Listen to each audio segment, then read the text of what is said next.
Oke, jumpa lagi teman-teman di TFH episode Nakes hari Sabtu tanggal 19 Maret 2022.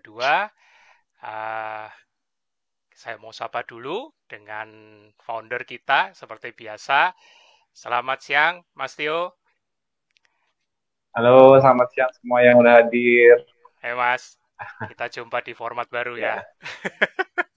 Ya, format baru maksudnya? Kelihatan enggak? Oh, tampilannya baru. Oh Iya. iya iya. Oh, jadi keluarnya dua kotak gini ya. Iya. Oh iya, Monggo siap Mas, siap. Keren. ya diperkenalkan narsum kita siang hari ini. Oke, narsum kita kali ini namanya Dokter Saraswati. Mm. Dan seperti biasa, aku belum tahu kepanjangan belakangnya. Belum tahu aja ada.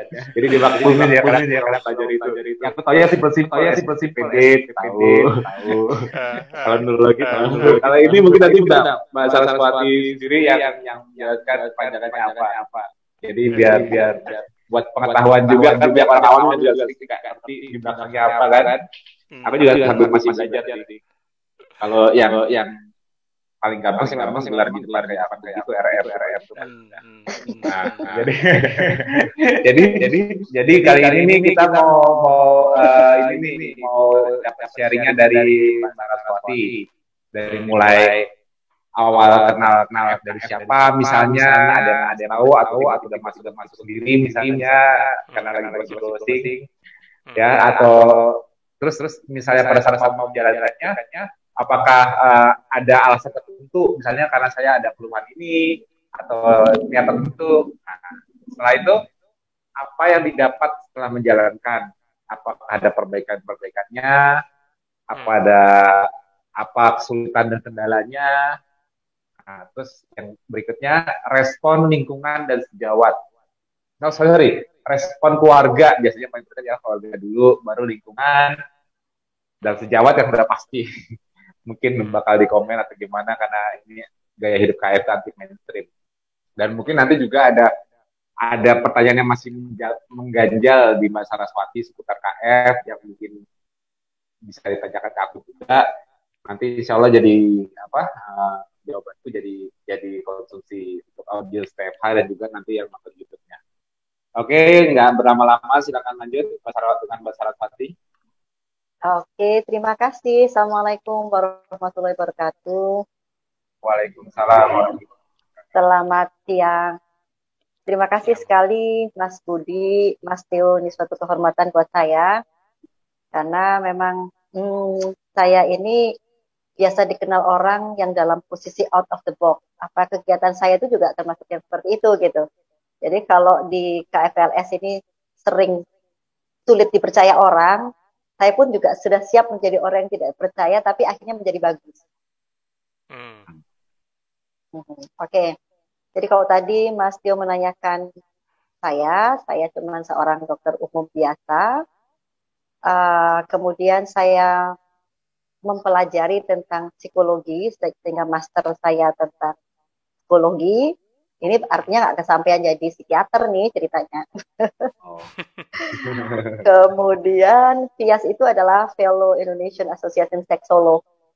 Jadi beberapa tahun yang lalu sampai kemudian tahun 2000 berapa ya 2013-an itu Hmm. kalau di Malang orang mengenal saya sebagai seksolog. Jadi banyak di radio saya siaran tentang seksologi. Hmm. Kemudian di tahun 2006 kebenaran suami saya sakit, uh, saya berkenalan dengan salah satu penemu Dr. Greta yang akhirnya saya beralih untuk mempelajari itu. Mungkin teman-teman juga sudah banyak yang tahu tentang balur. Akhirnya tahun 2013-an saya memutuskan untuk tidak membawa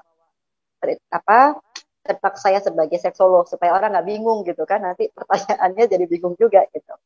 Tapi Hmm. apapun, insya Allah saya masih tetap bisa menjawab yang itu karena saya masih berada di sana. Hmm. Itu kira-kira latar belakang saya.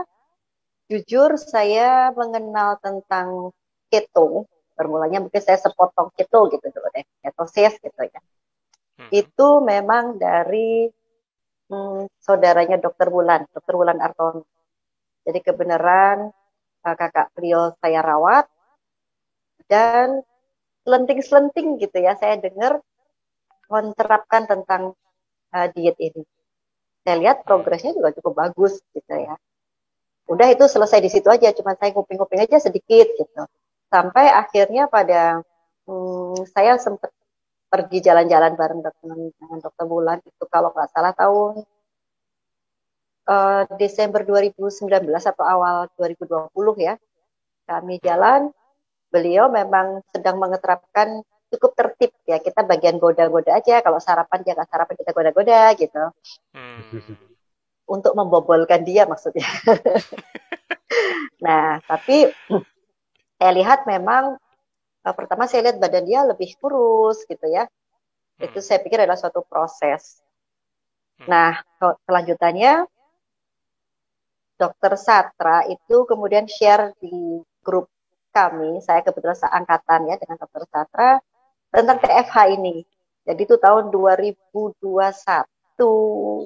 awal ya, saya lupa sekitar bulan apa ya, Maret atau apa itu ya. Itu kemudian saya mulai mengikuti TFH-nya beberapa saat. Kemudian saya diam-diam mencoba, banyak hal yang bisa saya rasakan memang. Karena saya memang bekerja di suatu lembaga penelitian yang relawan saya ini adalah penderita gitu. Akhirnya saya mencobakan juga untuk mereka. Tentunya saya nggak adil dong kalau saya nyuruh orang tapi saya tidak melakukannya sendiri. Sehingga saya pun juga harus mencobakan pada diri saya gitu. Dan yang saya rasakan memang lumayan gitu ya, dalam artian lumayan saya mencoba merubah mindset saya mencoba mengertikan pada lingkungan terdekat saya, suami, anak-anak gitu ya. Dan saya beruntung kebetulan anak saya, menantu saya ini bikin catering yang konsumennya itu macam-macam. Ada yang nggak mau gula lah, ada yang nggak mau inilah gitu ya. Sehingga saya juga, ini memang ternyata orang untuk menuju sehat ini banyak cara. Banyak cara yang dia pilih. Tentunya semua punya suatu alasan. Mana yang paling cocok itu monggo saja gitu menurut saya. Sehingga kemudian saya mencobakan mengajak suami saya, memang betul tidak gampang mengajak pasangan, karena kalau mengajak pasangan ini yang pertama adalah nggak dipercaya duluan gitu kan. Nah barulah saya mulai menunjukkan bagaimana pola yang saya coba terapkan gitu ya. Kalau dia komentar, kalau puasa sih saya bisa aja gitu, tapi yang lainnya masih belum gitu. Nah itu salah satu seni barangkali ya untuk kita memulai melakukan suatu diet keto. Nah, kemudian pada saat saya sudah mulai menjalankan gitu, saya lupa bahwa suatu saat, saya lupa berapa waktu gitu ya, berapa bulan, itu saya memang jujur aja, kok saya sering diare ya. Kalau di dunia kedokteran ini, kalau kita diare ini kan pikirannya juga macam-macam nih, bisa suatu penyakit, apakah ini suatu proses, itu yang menjadi tanda tanya. Dan orang kemudian melihat saya, kok kamu jadi kurus ya, kok kelihatan kering. Nah, berarti saya bilang, ini berarti ada sesuatu yang masih salah pada diri saya. Tapi, by the way, dalam perjalanannya, ternyata tidak juga. Artinya, orang sudah melihat saya, kelihatan segar kembali. Kalau kelihatan tampak muda itu, wajarlah gitu ya, wajarlah. Gitu. Karena teman-teman pasti juga seperti itu. Mungkin saya agak GR ya, agak GR itu Mbak Ari ada di sana. Umur saya tahun ini sudah 60 tahun. Saya sudah iya betul.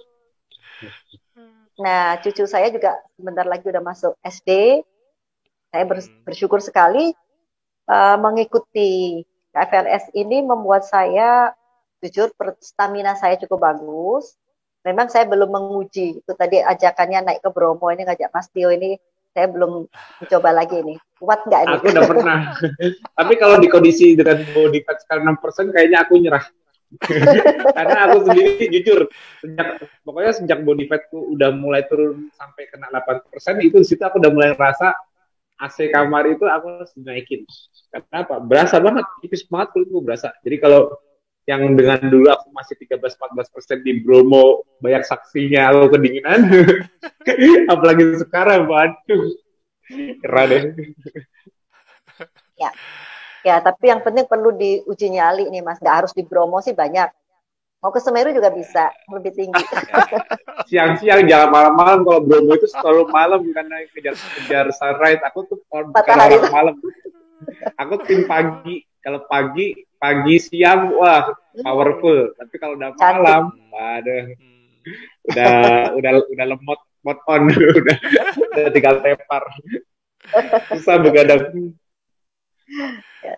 Tapi paling tidak saya pribadi juga merasa seperti itu. Saya juga sudah lama ketemu Mbak Ari nih, wajah saya berubah apa enggak gitu ya Mbak Ari.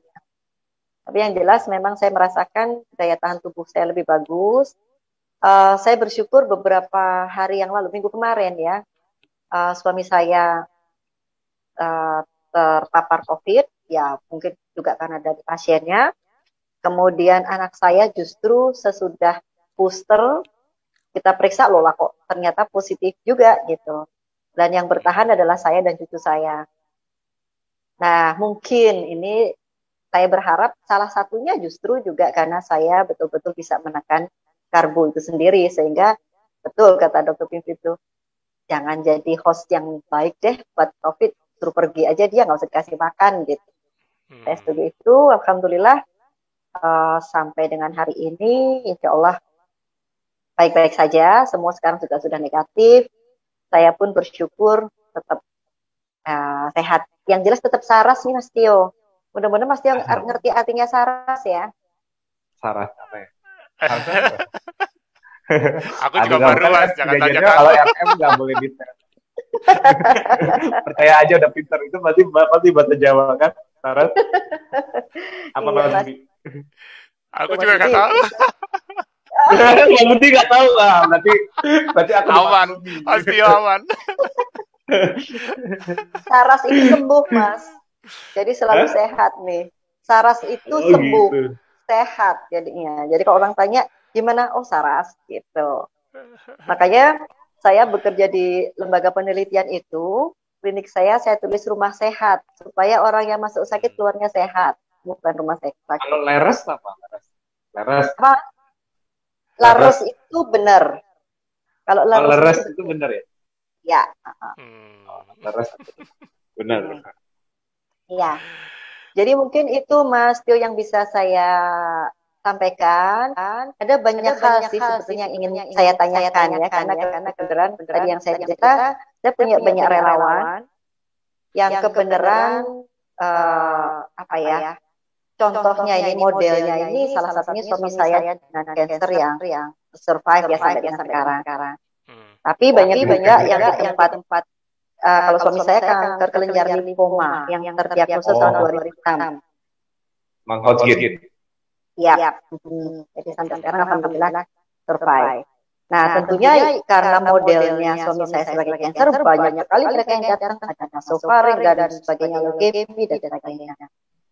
Nah, banyak hal yang ingin saya tanyakan. Pertama yang basic dulu, Mas. Saya kemarin tertarik juga pada saat TFH dengan Mbak Yuli ya, kalau nggak salah ya. Banyak tentang nutrisi ya, tentang nutrisi.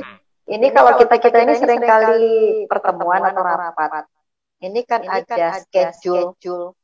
Pada rundown acara itu biasanya pagi kita ada breakfast gitu ya. Oke, kita lewat. Kedua ada tea break, ada lunch, tea time. Nah, ini sebetulnya bagaimana sih kita ini mensiasatinya gitu ya. Oh, mensiasati dalam situasi.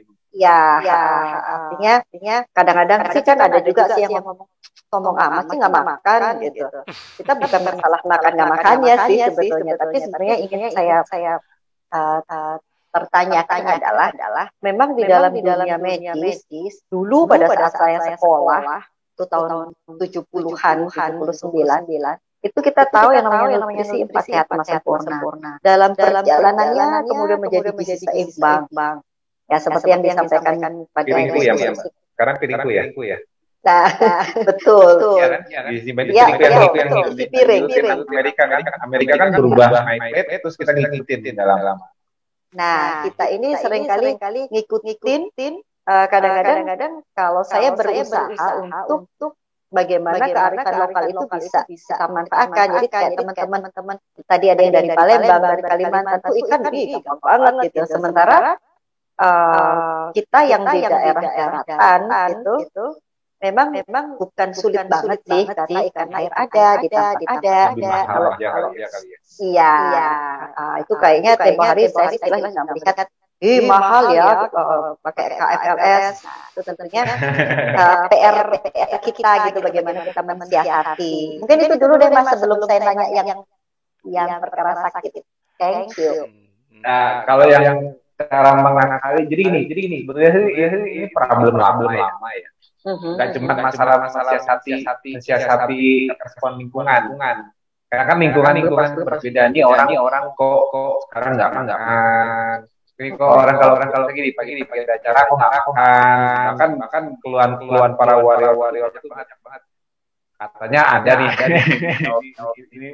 ini aneh. Jadi kayak ada yang bilang Mas saya dijauhin sama teman-teman, kenapa? Katanya asik sekarang. Karena teman-teman itu kalau itu ya asik makan karbo gitu loh. Jadi kalau kerjakan sosialisasi di dunia modern sekarang, sosialisasinya ialah lewat makan bersama-sama, itu kendalanya. Betul nggak, Mbak? Iya, betul. Teman dokter atau sejawat atau adalah yang kebingungan mengenai masalah ya misalnya seorang marketing dia harus apa namanya pergi makan temannya entertain lah. Jadi katanya aneh kayak Mbak itu juga gitu. Lagi acara coffee break apa itu nggak makan. Itu kan pasti kan satu kelihatan duluan nih orang lagi diet ya. Lagi apa? Mbak pernah nggak dibilang gitu? Lagi diet ya, makan gitu. Ya pasti pernah lah. Dia ngomong gitu. Pernah. Itu problem umum. Nah, itulah sebabnya kenapa aku pernah sering ya, bukan pernah lagi sering bikin hashtagnya ialah dare to declare. Kuncinya memudahkan gaya hidup kita ialah kita harus berani dare to declare. Artinya kita berani declare, menyatakan bahwa justru malah kenapa KF ini bisa sampai ratusan ribu orang saat ini.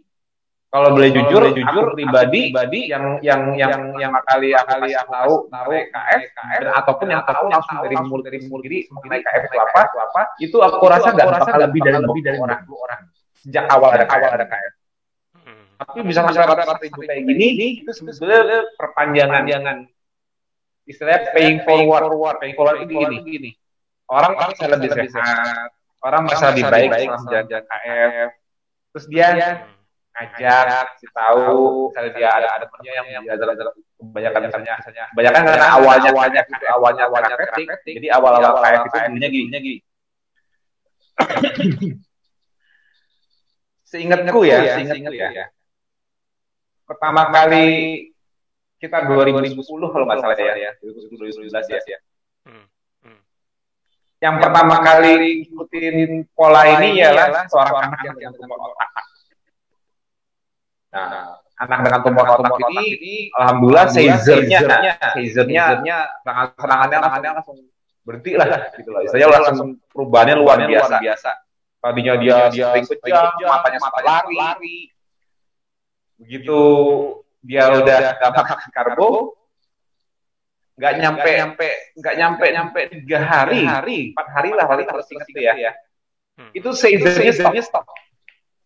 Karena dia sampai udah ngandelin ya ada morfin sampai dikasih solid, mungkin tahu solid kan, yang anti kejang itu kan. Nah, sampai ke situ itu semua kadang-kadang sering nggak mempan juga karena dia jenis tumornya kalau Mbak dengar glioblastoma GBM.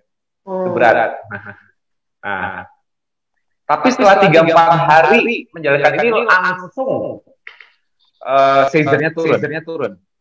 Nah, di situ orang tuanya, bapaknya itu langsung kayak dan dia langsung wah, dia cerita kemana-mana mengenai berdasarkan anak ini. Nah, begitu dia kemana-mana, nah itu awalnya dari dia, terus akhirnya ada yang ke rumah. Hanya kok itu bisa ini tumornya kok nggak berkembang. Terus dan setelah 2 atau 3 bulan terbukti juga mengecil ukurannya GBM-nya. Ukurannya mengecil, ada yang merahnya before afternya. Sebelum dia KF dan sebelum dia KF dan kecilan melotak dan stabil. Dan itu lebih shock lagi, bapaknya lebih shock lagi. Jadi ya contohnya aku nggak sebut namanya ya. Mas W lah, Mas W. Si Mas W ini langsung kayak cerita orang. Dia temennya yang di kantornya yang diabetes apa. Nah itu udah mulai pada mata-matain aku. Jadi aku tuh dulu seperti terkesan seperti pengobatan alternatif, ya enggak? Hampir seperti pengobatan alternatif. Orang sering datang ke rumah konsul, gimana saya bisa pengobatannya, gimana gini. Jadi mereka berpikir ini suatu pengobatan gitu loh, karena dicoba oleh anaknya Mas W itu. Alhamdulillah cepat sekali efeknya karena dia kan itu kan jenis ganas ya. Glioblastoma itu kan ganas ya. Nah dari situ karena itu kemana-mana, akhirnya orang-orang banyak konsul. Setelah itu mereka sama aku itu ya kebanyakan sih datang ke rumah dan telepon. Biasanya kayak gitu dulu belum sampai WA-an lah. Belum ada itu. Nah, kesininya lama-lama mulai lewat WA. Nah, akhirnya aku punya ide dulu aku kan orang-orang yang japri aku ini karena bahasa japrian kebanyakan dulu karena awalnya cancer tumor ya kebanyakan ya orang-orang cancer dan diabetes, stroke dan sebagainya yang japri aku dan paling banyak cancer ya. Aja dulu awalnya cancer. Itu aku kumpulkan dalam satu grup WA. Isinya kalau nggak salah 30 orang. Waktu itu Mas Budi udah pertama kali aku Mas Budi yang Mas siapa ya? Kalau nggak salah Mbak Emilia ya? Iya betul. Yang ngajak Mas Budi. Betul nggak? Ya kalau jadi aku dulu masih ada di kontak phone itu masih ada urutannya. Budi dalam kurung Mina garis miring Emilia. Nah jadi garis miring Evi. Jadi aku tahu silsilahnya nih orang dari mana nih. Jadi kalau nggak salah dulu kalau dilihat handphoneku, aku orang yang punya kontak karena aku pakai dulu dalam paket tanda kurung. Aku langsung tahu nih. Oh, ini Mas Budi tahunya pasti dari Mbak Mina, kakaknya. Mbak Mina tahu dari Mbak Emilia. Mbak Emilia tahu dari Mbak Evi.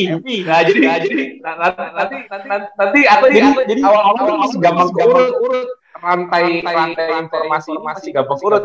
Sekarang aku nyerah.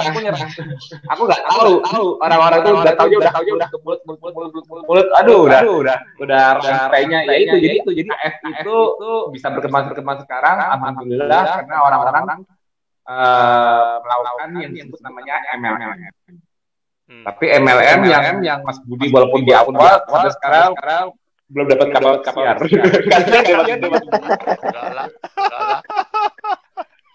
Pahalanya banyak, Mas. Jadi MLM mulut lewat mulut, bukan multi level. Jadi orang-orang itu pada paying forward bukan aku suruh ekanya kalau berhasil enggak aku aja nggak tahu kok mereka ngajak ya kayak Mbak Sri tiba-tiba merasa saat nanti saat gantian kasihan gue gini ajak kayak gini ya kayak spontaneously itu yang terjadi.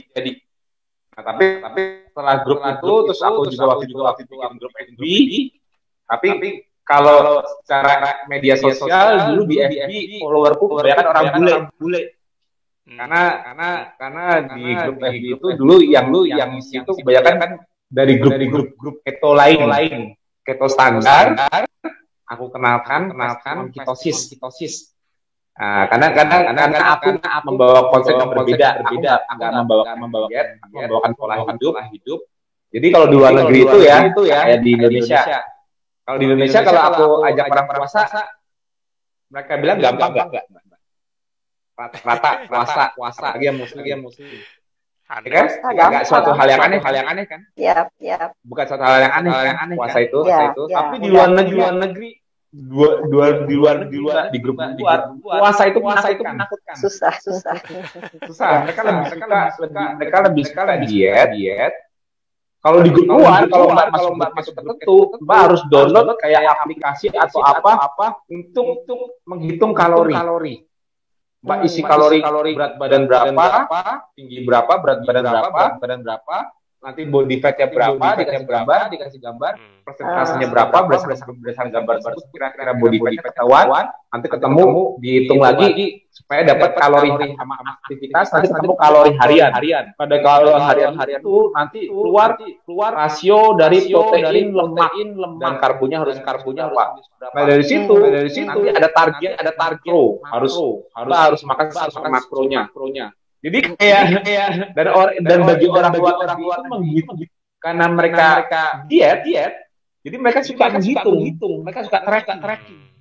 Ya. Keto yang di luar negeri itu keto diet, jadi mereka suka tracking kalori, tracking berat, tracking makronutrisi mereka sudah kecapai belum, rasio lemak dan proteinnya, ikutin terus.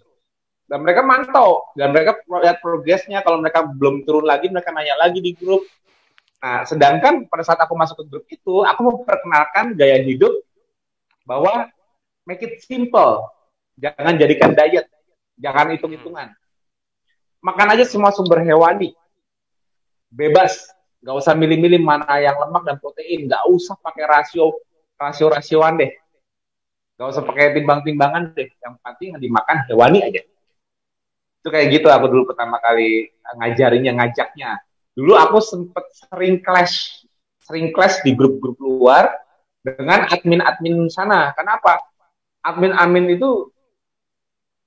di grup luar itu sampai aku pernah dikeluarin dari grup karena berpikir aku mengajarkan yang nggak benar. Namanya dia harus dihitung loh, kalorinya apa semua harus di tracking dong. Kok ini aku malah testimoni, malah bilang kalau aku menjalankannya sangat simpel. Aku nggak perlu tracking, aku batasin aja jendela makanku. Dengan membatasi jendela makanku, aku nggak bakal bisa makan berlebihan. Satiety yang akan memberhentikan kemampuan makanku. Itu aku ajarkan. Nah, tapi ya, admin sana kebanyakan pada komplain, ya pada bilang kamu nggak boleh kalau harus ngikutin aturan di grup. Di grup ini kita ngajarin dengan menghitung, harus download. Kalau gini, ya udah kan, akhirnya kan aku kan oke lah. Akhirnya aku bikin grup sendiri akhirnya. Nah, begitu aku bikin grup sendiri, banyak yang ngikutin. Banyak yang masuk ke dalam grupku. Nah, dulu karena di luar negeri itu grupnya, kalau aku yang dulu belum KF ya namanya ya, dulu yang aku ajarkan namanya fasting on ketosis. Berpuasa di kondisi ketosis. Nggak ada ngomongin diet, aku cuma ngomongin fasting on ketosis. Ketosis itu sebagai fisiologi. Aku nggak pernah nyebut keto. Aku nyebutnya langsung full ketosis. Ketosis itu fisiologi. Ketogenik itu diet. Nah, pertama kali aku buat grup, karena followerku itu kebanyakan grup-grup dari keto luar negeri, ketogenik di luar negeri, aku buatnya gini. Namanya dulu Ketogenik Indonesia. Ketogenik di Indonesia, dalam kurung fasting on ketosis. Jadi bukan seperti keto. Jadi ketogenik ala Indonesia. Maksudnya gini, karena orang nggak makan karbo itu identik dengan ketogenik. Kalau di luar negeri, aku bikin ketogenik Indonesia. Jadi orang ngehnya itu diet ketogenik. Tapi dalam kurung fasting on ketosis. Ini alanya Indonesia. Dulu namanya belum KF. Belum ketofastosis. Nah, disitulah orang-orang ketogenik yang belajar melihat versi berbeda di grupku ini. Dan kebanyakan itu orang-orang bule semua yang merasa lebih simple menjalankan ini. Karena yang aku ajarkan, karena dulu tujuan awalnya aku buat fasting on ketosis itu, karena aku awalnya itu fasting on ketosis ya, itu sebetulnya ialah protokol yang dibuat untuk adaptasi berpuasa, fasting on ketosis. Karena di luar negeri orang-orang pada nggak bisa puasa, takut dengan puasa, nggak makan itu something yang gimana gitu. Gak kayak di Indonesia. Nah, jadi fasting on ketosis, aku buatkan protokol gradual adaptation. Adaptasi bertahap untuk mampu berpuasa. Itulah cikal bakalnya muncul fase induksi, fase konsolidasi, fase maintenance. Karena tiga fase itu merupakan gradual adaptation to fasting. Kemampuan berpuasa yang beradaptasi itu selesai dulu sampai di situ. Okay. Itu basic idenya seperti itu. Yang aku sarankan di awal, karena mereka selalu makan 3 kali sehari di diet keto luar negeri, mereka makannya 3 kali sehari, atau makan mereka juga ada snacknya juga, seperti makan 4-5 kali sehari dengan snack. Tapi mereka ngitung-ngitung berapa snack yang bisa mereka masukkan dengan kalori mereka segini, dengan aktivitas mereka sendiri, mereka hitung-hitung, sehingga mereka bisa tetap mengalami defisit kalori. Mereka pengen mengalami defisit kalori, tapi tetap bisa makan 3 kali sehari atau 4 kali dengan snacknya misalnya gitu loh. Jadi mereka makannya porsi kecil apa, mereka timbang-timbang lah, gitu loh. Nah, kalau aku ngajarin gini, karena kalian sudah terbiasa makan 3 kali sehari, untuk memulai belajar berpuasa, setelah mereka dari keto jadi biasa mau belajar fasting on ketosis, ataupun yang belum keto mau belajar fasting on ketosis, yuk, seumur hidup makan 3 kali sehari, yuk, sekarang coba ikutin seperti anak-anak, yang kalau pagi susah disuruh makan karena belum lapar, tapi kenapa yang dewasa, kok bangun pagi cepat lapar, nggak ada tenaga kalau lapar. Itu kan semuanya terjadi di dunia karbo. Kalau belum sarapan belum berenergi. Nah, itulah akhirnya trik pertama menjalankan fasting on ketosis mudah. Cuma skip sarapan. Nah, selesai situ dulu. Skip sarapan. Karena dulu aku pakai durasinya dengan durasi 24 jam di Indonesia.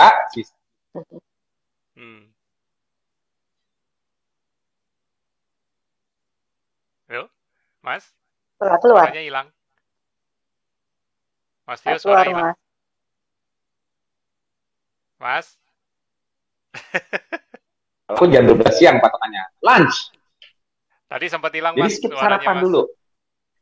Gimana? Tadi sempat hilang suara. Tes 1, 2, 3. Tes 1, 2, 3. Oke. Kayaknya sinyalnya sempat turun. Boleh diulang? Oh iya, suara udah oke sekarang? Sudah. Ya. Oke, nah.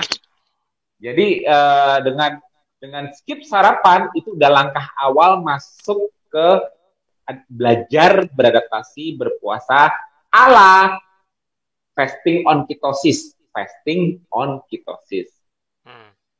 Jadi mereka masuk ke ketogenik ala Indonesia, tapi bukan seperti ketogenik luar. Dalam kurung ini mengajarkan fasting on ketosis. Itu nama grup FB awalnya. Itu followernya bule semua, nggak ada satupun orang Indonesia. Kalau nggak percaya, boleh tanya Mbak Tri itu dulu, orang Indonesia yang berani masuk grup itu, terus tiba-tiba nanya-nanya, itu Mbak Tri. Kalau nggak salah, aku ingat ya. Ada Mbak Tri, terus Mbak Tri ngajak Mbak Siska, Cika, terus Cika ngajak Mbak Eva, terus masuk. Kalau Mas Budi, masuknya dari pengumuman di grup WA ya Mas ya? Iya. Kalau Mas Budi kan masuknya awalnya di grup WA yang aku sering, jadi orang-orang yang sering japri aku itu, aku kumpulin di grup WA supaya mereka yang tadinya cuma nanya konsul secara pribadi, sekarang mereka bisa sharing di grup tersebut. Awalnya aku ciptakan seperti itu. Namanya dulu grupnya itu grup 1 tuh dulu. Grup cuma 30 orang kalau nggak salah. Nah, dari situ mereka masukin saudara-saudara mereka apa yang pengen belajar dalam grup WA tersebut. Terus aku umumkan juga bahwa aku ada nih grup FB baru buat juga, tapi isinya bule. Nah mungkin Mas Budi masuknya dari situ ya, dari grup WA. Nah kalau Mbak Tri aku rasa bukan dari grup WA tuh, kalau nggak salah Mbak Tri ada nggak sih? Mbak Tri nonton nggak sekarang? Enggak. Nggak ada. Mbak Tri nggak nonton ya. Aku mana ya Mbak Tri tahu dari mana ya dulu? Kok bisa tiba-tiba? Kayak ada ya? Coba aku nanya Mbak Tri dulu tuh masuk lewat grup WA dulu. Ada. Masuk lewat grup WA dulu apa langsung di FB? Kalau nggak salah langsung di FB deh. Soalnya aku ingat banget yang berani japri aku cuma Mbak Tri doang waktu itu yang dari Indonesia ya. Kebanyakan kan aku Nanti aku melayani orang tanyain. bule, tapi kebanyakan orang Indonesia kalau nggak salah tuh Mbak Tri yang paling berani jadi aku dulu. Nah, dari situ rantainya lah. Awal tuh nggak salah Mbak Tri itu betul kan? Ya betul, iya Mbak. Iya, Mbak betul. Tri tahunya Mbak Tri bukan dari GBA kan? Tiba-tiba lihat di FB kan? Tuh kan Heeh. bener dia di chat ngomong. Nah, saat itu karena untuk anaknya kan juga berkebutuhan khusus, jadi ada masalah seizure juga. Tapi Jadi faktanya berarti, nanya-nanya, aku lupa. sorry Mas, aku potong. Berarti faktanya memang dulu orang bule pun juga sebenarnya nggak terlalu demen dengan ngitung-ngitung ya. Enggak, mereka demen ngitung-ngitung. Tapi Awalnya kalau demen banyak mas, yang mereka tuh kan udah ikut biasa. di, Jadi karena kalau mereka ikut yang di grup mereka Facebook senang kan, tracking. kalau yang ikut di grup Facebooknya Mas Tio berarti kan sebenarnya pengennya yang lebih simple. Nah, gini mas, nih ada ceritanya mas. Nih aku baru ingat kan ada ceritanya nih. Cerita dulu. Jadi aku mengajarkan suatu konsep yang aku selalu bilang ini sudah pernah terjadi kok. Tidak makan karbo itu bukan diet. Aku selalu ngomong kayak gitu. Tidak Ah, makan karbo itu bukan diet. Ini sudah pernah terjadi. hmm, Dan it's supposed to be simple. Gak hmm, makan karbo itu nggak perlu tracking kalori, nggak perlu tracking makronya, nggak perlu tracking. It's supposed to be simple. hmm, Jadi konsep ancestral lifestyle-nya yang mau aku jelaskan bahwa ini sudah terjadi secara ancestral di masa lalu. Ancestor hmm, kita melakukannya tanpa hitung-hitungan dan terjadi secara alami di alam liar. hmm, Itulah makanya aku kan sering dibully, adminnya nggak setuju, padahal mereka udah capek-capek bikinin admin-admin grup kita luar udah capek-capek bikinin tabel makro, pilihan makanan, cara menghitung, sampai mereka bikin training berbayar untuk cara itunya, mereka bikin aplikasi. Akunya malah ngajarin sesuatu yang lebih simple. Itulah makanya aku ya udah daripada aku di kayak dibully. ditekan terus sama admin luar sampai aku pernah di-kick. Ya udah aku bikin grup sendiri, terserah kalau ada yang mau ikut aku gitu loh. Nah, terserah kalau mau ada ikut aku, jadi aku bikin grup sendiri aja di Indonesia. Aku nggak peduli Hmm, dengan yang kan di luar kan juga sifatnya kan juga cuman menginspirasi aja. Maksudnya eh, aku ketosis, aku nggak keto tapi aku ketosis dan aku fasting. Memperkenalkan fasting aja itu admin banyak yang komplain. Admin luar tuh banyak nggak suka dengan fasting, aku dikomplain. Nggak perlu fasting. Ngapain perlu pakai fasting segala? Wah, aku dulu sering apa ya? Ya aku diemin aja lah namanya ini aku di grup orang. Ya udah. Makanya cikal bakalnya tuh karena itu akhirnya bikin grup sendiri FB. Tapi orang-orang bule itu pada ikut. Bahkan di awal-awal mereka ikut, mereka tetap ngotot minta dibikinin hitungan. hmm, Sempat diminta tetap dibikin itu, tapi aku tetap mau ngitung walaupun oke lah kita puasa makan sekenyangnya di jendela makannya. Tapi aku tetap mau tracking. Ada yang tetap mau gitu. Nah, akhirnya aku waktu itu sempat aku bikinin hitungannya. Udah lama dalam bahasa Inggris. Mungkin Mas Budi pernah lihat tuh. ya, Dalam bahasa Inggris aku bikinin cara makronutrisi, jadi menghitung TDEE, total hmm, daily expenditure. Akhirnya aku bitingin supaya mereka tetap bisa ini. Mereka pengen dapat tabelnya. Kalau dulu aku karena gaptek, jadi aku dulu sempet uploadnya tuh dalam bentuk Excel, tapi aku udah lupa tuh filenya di mana. Pakai Excel untuk masukin body fat Detail. percentage sampai tapi tetap itu semua hasil hitungannya dimakannya tetap di jam 12 ya hmm, gitu loh. Jadi bukan di spread kayak di keto. Jadi mereka ketemu hitungan kalori mereka mau defisit, tapi tetap aku bilang makannya tetap di jendela makan ya. hmm, Nah, karena mereka sempat khawatir karena kalau aku suruh makan hewani ada yang khawatir lah itu kan kalorinya nanti kegedean dari lemak dan proteinnya. Nanti kita malah nggak defisit kalori. Ya aku udah bilang kalau di jendela makan satiety-nya lebih cepat. Full hmm, hewani itu satiety-nya lebih cepat di jendela makan. Walaupun hmm, full hewani, tapi mereka tetap concern, mereka takut kalorinya ketinggian, mereka minta hitungan buat tracking. hmm, Tracking di jendela makan, lucu ya. hmm, Tetap mau tracking. Akhirnya aku buatin. ah, Rasionya tetap aku bilang, kalau kamu makan full hewani, rasionya tetap sekitar 70-30 sampai 80-20 antara lemak dan protein. By hmm, kalori, bukan by gram. hmm, Contoh, aku makan ikan. Misalnya ikannya digoreng. hmm, Nah, kandungan lemak ikan mungkin kalau dilihat kandungan lemak ikan contohnya salmon ya. kalau dilihat lemaknya misalnya berapa gram, cuma 15 gram. Hmm. Proteinnya 20 gram. Secara gram memang lebih tinggi. Karena aku bilang kan rasionya bukan dalam bentuk gram. Kan tubuh kita kan nggak mengenalnya dalam bentuk gram. Tubuh kita mengenalnya dalam bentuk rantai karbon. Sedangkan rantai karbon lemak 15, misalnya anggapnya sama 20 gram protein dan lemak. Rantai karbonnya banyakkan mana? Banyakkan rantai amino asid atau rantai karbonnya lemak? Lemak dong. Rantai karbon lemak kan, long chain fatty acid kan? Iya. Iya dong. Makanya jumlah ikatan karbon hidrogennya pasti lebih banyak di jumlah lemak walaupun gramnya sama. Artinya kemampuan memberi energi yang ditranslasikan dalam bentuk kalori pasti lebih besar lemak. Betul. Nah, jadi kita makan hewani itu nggak usah mikir, rasionya pasti sudah lebih tinggi lemak dibanding protein, baik kalori. Tanpa perlu menambah-nambahkan jumlah lemak karena takut nggak sesuai rasio. Makanya karena mereka maunya tetap ada acuannya, oke lah begini. Nah, karena mereka takut kalau dulu malah gini, kalau makannya lemaknya rasionya sama protein nggak pas, mereka takut keluar dari ketosis. Aduh, waduh. Jadi dulu itu aku ngajarin fisiologi itu di luar negeri itu susah karena mereka terpatok ini diet, harus sesuai aturan diet itu. Kalau kamu diet, jadi kayak seakan-akan itu di luar negeri itu seakan-akan kayak adminnya itu ahli gizi semua. Maunya admin itu kayak ahli gizi, maunya semua membernya itu ngikutin suatu sheet protokol yang diikutin. Kamu makan dikasih jadi setelah ngisi aplikasi apa-apa dapat meal plan.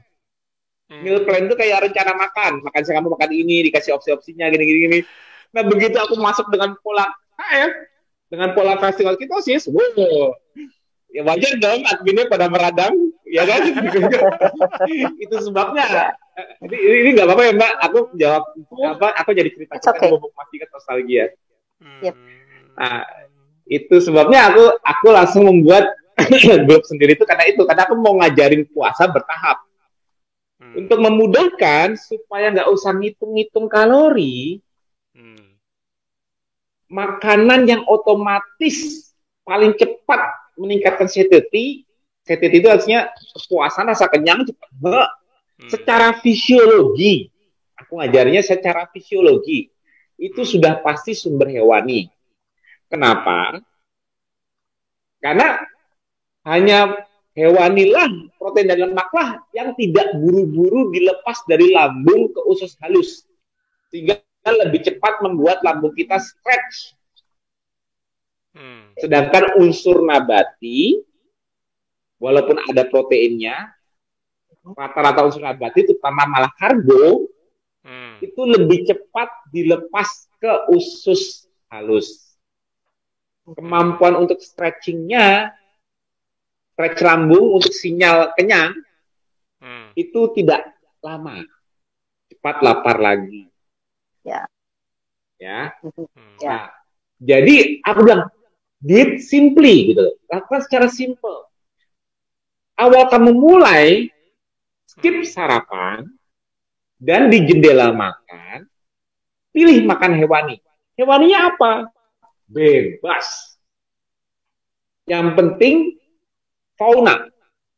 Asal dia bisa berenang, tadinya dia sebelum dimakan di piring dia berenang, berjalan, terbang, tidak diam stensil, boleh akan. Kecuali ya kalau dulu kan karena kebanyakan dari bule, aku belum membagi yang muslim jangan yang haram. Karena kebanyakan orang bule kan pasti milihnya pork mereka kan. Jadi kan ya udah oke. Jadi mereka boleh apapun yang tadinya hidup. Hilang. Sorry, kok suaraku ada? Telepon masuk. Bentar. Sorry. Ada telepon masuk.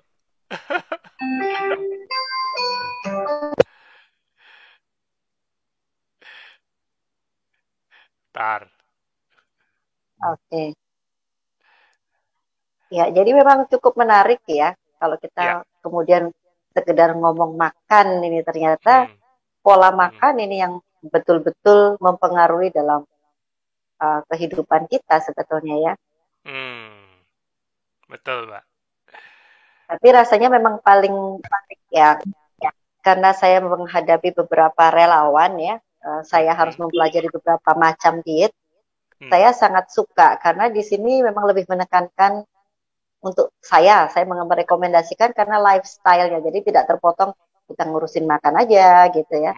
Sehingga yang penting bagi saya justru lifestyle ini yang perlu ditiru gitu. Yes. Sorry Mas Budi, tadi ibuku nelfon. It's okay, Mas.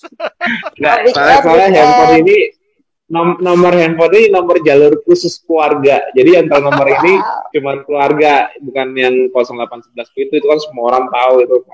Kalau yang kalian masalah. Jadi kalau ada telepon ke sini pasti antara istriku atau keluargaku. Tapi yang tahu yang kedua ialah Mas Budi jalur urgent. Bisa aja. Jadi kalau aku nggak akan ada, Mas Budi bisa lewat sini. Oke, lanjut ya. Tadi aku sampai mana Mas Budi? Sorry, sebelum aku potong. Tadi lagi ngomongin tentang kalori itu loh. Sedikit lebih simpel. Aku sampai mana tadi? Ya. Iya, oke, gini. Jadi ini yang aku ajarin ya, tujuanku pertama ke orang bule itu ya, ialah skip breakfast, selesai. Yang dimakan di jendela makan hewani. Walaupun aku ajarin mereka all you can eat, tapi mereka tetap minta hitungan. Itulah apa sebabnya aku awalnya begitu. Tapi akhirnya mereka juga nggak ngitung. Karena terbukti begitu mereka makan hewani, satiety lebih cepat. Bahkan kalau menghitung mereka awalnya mereka membuat pengurangan 20%, anggapnya 10 sampai 20% kalori defisit, mau makronya berapa? Mereka berusaha makan di jendela makan, ternyata makronya juga nggak ketemu. Karena mereka tapi saya kok malah nggak bisa makan sesuai makronya. Kenapa? Karena mereka kenyang duluan. Ternyata malah bisa lebih defisit. Kalau dihitung, saya kok malah lebih defisit ya. Mereka malah nggak kuat makannya. Kenapa? Mereka berusaha makan sesuai hitungan kalori mereka yang saya targetkan. Tapi ternyata satiety mereka ternyata lebih cepat secara fisiologi. Ya kan? Jadi sesuai dengan demand tubuhnya. Nah, disitulah aku bilang.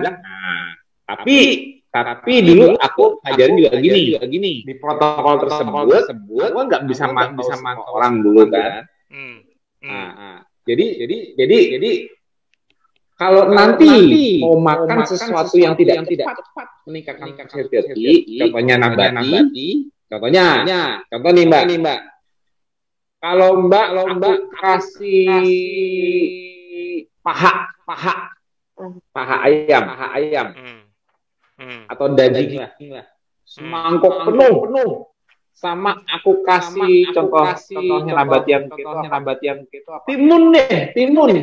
Sayuran. Bayam. Gampangan ngabisin mangkok isinya potongan ayam mangkok isinya potongan timun atau bayam. Gampangan mana Mbak? Ngabisin ya?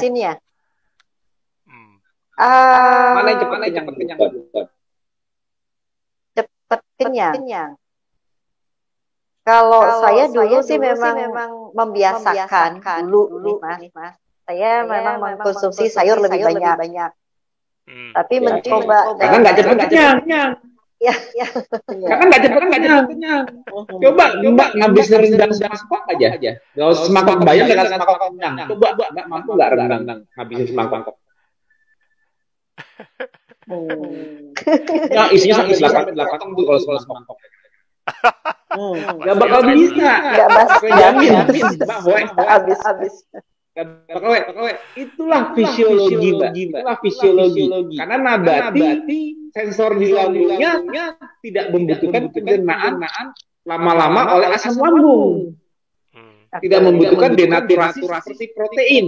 Kalau protein agar nantinya dihalus mudah diserap oleh tubuh, butuh bantuan denaturasinya dulu oleh HCl dan pepsin di lambung supaya pada saat menjadi shine keluar dari filternya dari lambung masuk usus halus dari lambung khusus itu udah lebih mudah untuk kerja enzim dari pankreas seperti protease dan lipase untuk memotongnya karena sudah halus. Tapi kalau sayuran, nabati, atau karbo, nasi, roti, mie tidak bakal lama-lama di lambung. Sempat membuat stres, tapi cepat hilang lagi. Ya. Nah, itu sebabnya kalau mau masukkan unsur nabati yang tidak berarti kalau takut bablas makannya itu masuk di fase konsolidasi. Artinya apa? Artinya saat kamu sudah beradaptasi dengan puasa, kamu bisa memperpanjang jendela memperpanjang jendela sehingga mempersempit jendela makan. Jadi walaupun makan sesuatu yang tidak mengenyangkan, tapi karena terbatas jendela, karena mulai makannya baru jam 2, sedangkan malamnya harus tidur. Berarti gini, aku makan sekali jam 2 baru mulai makan. Otomatis jarak sampai stop makan sebelum dia tidur lagi jam 8 kan udah sempit kan? Dia nggak bisa makan banyak kan? Itu mulai terbatas lagi. Nah, kalau sudah beradaptasi lagi dengan kemampuan berpuasanya dan akhirnya mudah untuk buka lebih sore, habis asar misalnya buka jam 4, itu malah boleh masuk sesuatu yang paling tidak menyenangkan. Tapi tetap harus rendah karbo. Contohnya apa?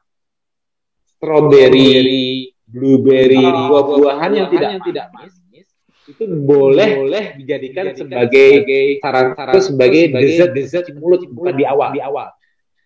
Jadi kategorinya nabati itu aku bagi dua. Kategori buah aku taruh paling terakhir. Sayur atau itu yang konsumsi nabati yang tidak cepat kenyang. Yang aku balik mangkok rendang sama bayam coba kenyang depan anak. Kan udah terbukti kan? Iya. Bayam membantu tidak cepat kenyang kan? Gitu. Nah, jadi yang lebih tidak kenyang lagi Mbak. Buah. Nah, contoh deh, Mbak di masa lalu sukanya buah apa? Anggur suka enggak? Doyan.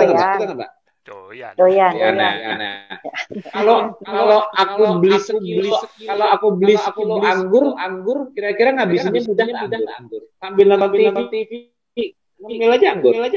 Iya. Habis nggak sekilo? Bisa sih. Kalau kurang ya.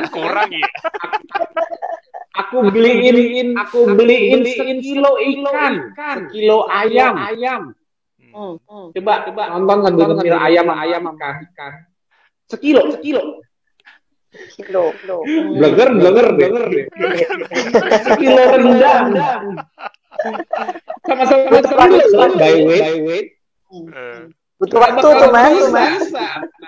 Itu sebabnya Mbak, walaupun strawberry karbonya rendah, blueberry karbonya rendah, berry-berry yang karbonya rendah ini, yang kalau di luar negeri itu bisa jadi bagian dengan ketogenik. Kalau aku taruh paling akhir, karena aku kan tidak mengajari itu, aku mengajari berhenti oleh satiety. Artinya kalau aku taruh di depan, susah untuk berhenti dengan satiety. Misalnya jam 12 sudah makan, terus semua jenis makanan bisa masuk, otomatis lebih susah untuk bisa berhenti nantinya. Tadinya ini lokal, jadi nggak lokal, kenapa? Karena yang dimakan sekilo. Iya. Tadinya karbonya cuma berapa gram per 100 gram, ini makannya nggak 100 gram, makannya 500 gram lebih. Karena nggak jadi kenyang. Akhirnya semut tetap lokal udah jadi high carb. Nah, jadi aku cara membuat protokolnya lebih ke arah fisiologi karena kita paham fisiologinya duluan. Fisiologi nabati tidak bisa cepat mengenyangkan fisiologinya dari makan hewani sudah mutlak. Itu sebabnya saat belajar baru belajar berpuasa kan nggak mungkin langsung puasa panjang kan? Mereka sebelumnya orang bule ini nggak kok puasa kok skip sarapan aja udah untung ya kan? Nah, begitu mereka makan awal supaya mereka nggak repot hitung itu asal yang dimakan hewan selesai. Nggak usah menjual masih lapar makan lagi. Otomatis terbatas ya makan dari situ. Nah, kalau udah masuk konsolidasi, yang membatasi ialah jendela makan. Tapi yang paling sulit untuk tidak bisa mengenyangkan tetap enggak. Aku taruh di konsolidasi itu buah. Karena itu lebih super tidak mengenyangkan. Kalau sudah di fase maintenance, sudah makan cuma 4 jam, bukanya habis asar jam 4 baru makan, udah bisa makan blueberry, strawberry, nggak usah diajarin. Bodoh orang tersebut kalau 4 jam makan, waktunya cuma dihabisin ngemilin strawberry. Nutrisi siapa yang kamu dapat? Itu semua kalau karena ngejar low carb, akhirnya cuma nyebrang usus besar, tapi dia cuma buka jam 4, nanti jam 8 udah tidur, kamu cuma habis kilo anggur, kilo strawberry. Kan konyol kan? Akhirnya orang-orang di pasar Medan karena dia makannya ikan telur ayam lebih diutamakan, akhirnya begitu. Tapi aku udah boleh makan buah nih. Begitu mereka makan strawberry, blueberry, makannya setelah real. Akhirnya apa? Cuman paling habis 4, 3, 5. Akhirnya udah. Akhirnya mereka tidak perlu pusing-pusing hitung. Semuanya terkontrol secara fisiologi. Tubuhnya yang menghentikan dia makan. Bukan dia yang menghentikan diri, masih lapar. Aku masih lapar nih. Hitunganku untuk makan siang, bolehnya cuma segini. Makan malam dia segini, tapi aku masih lapar. Gimana dong? Itu kan diet. Aku nggak mau ngajarin itu.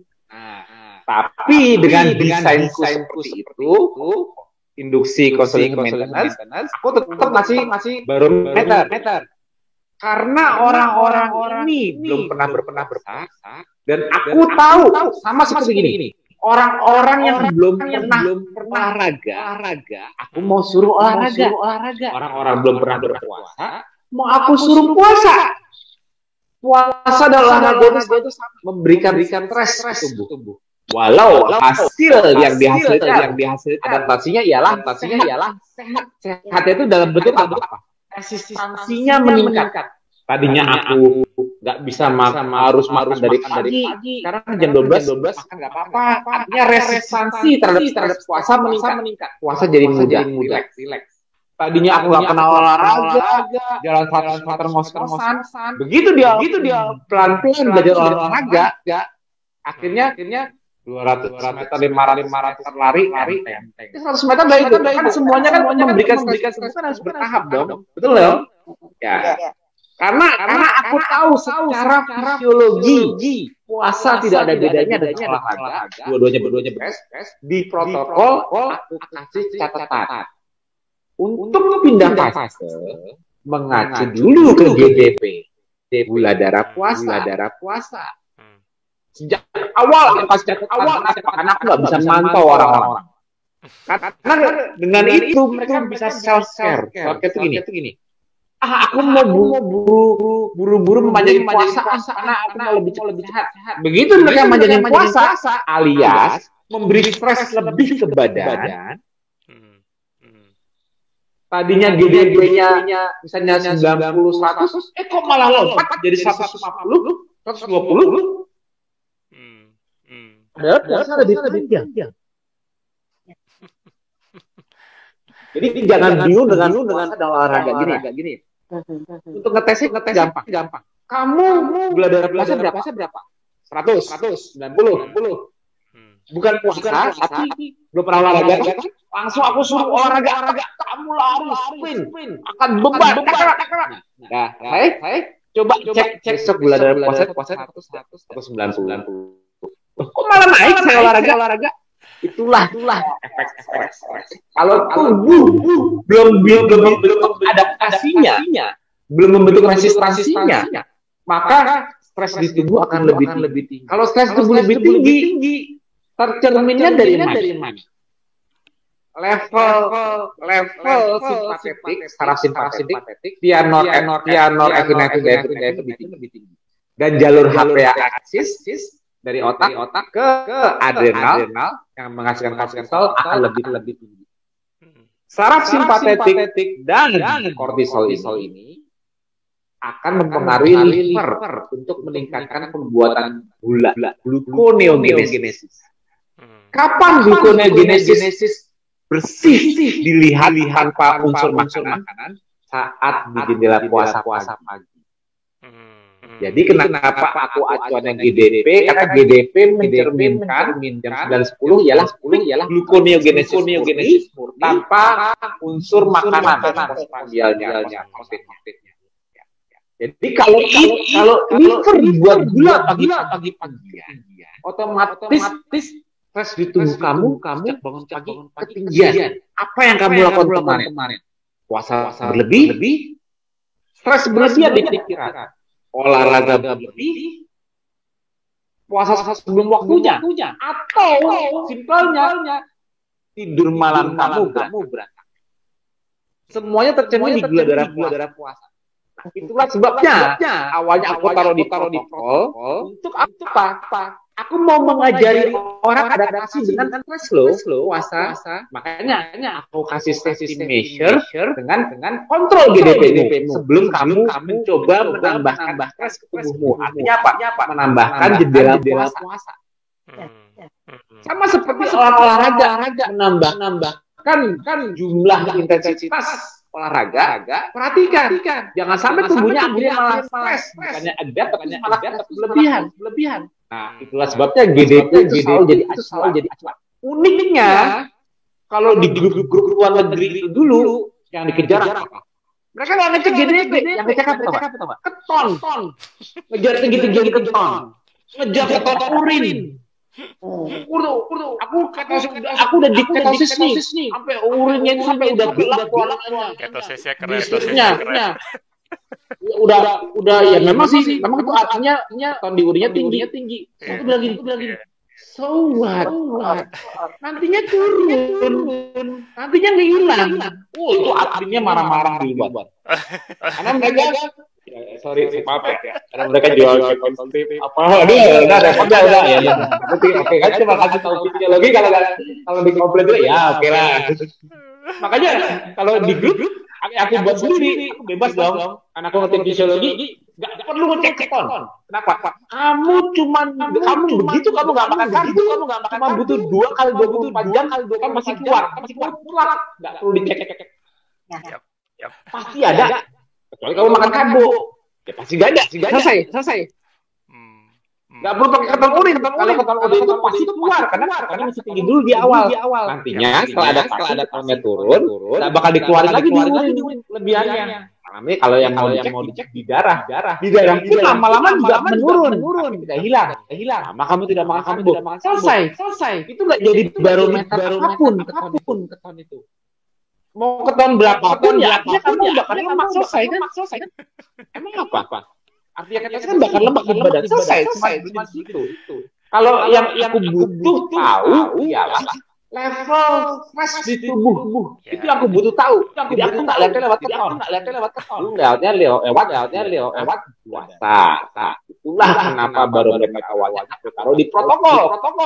Jadi untuk menjelaskan fisiologi di luar pun itu dulu susahnya minta ampun. Kenapa? Karena mereka benar-benar melihat sebuah diet. Keton itu harus ya dilihat dengan ketosis. Kenapa? Aduh.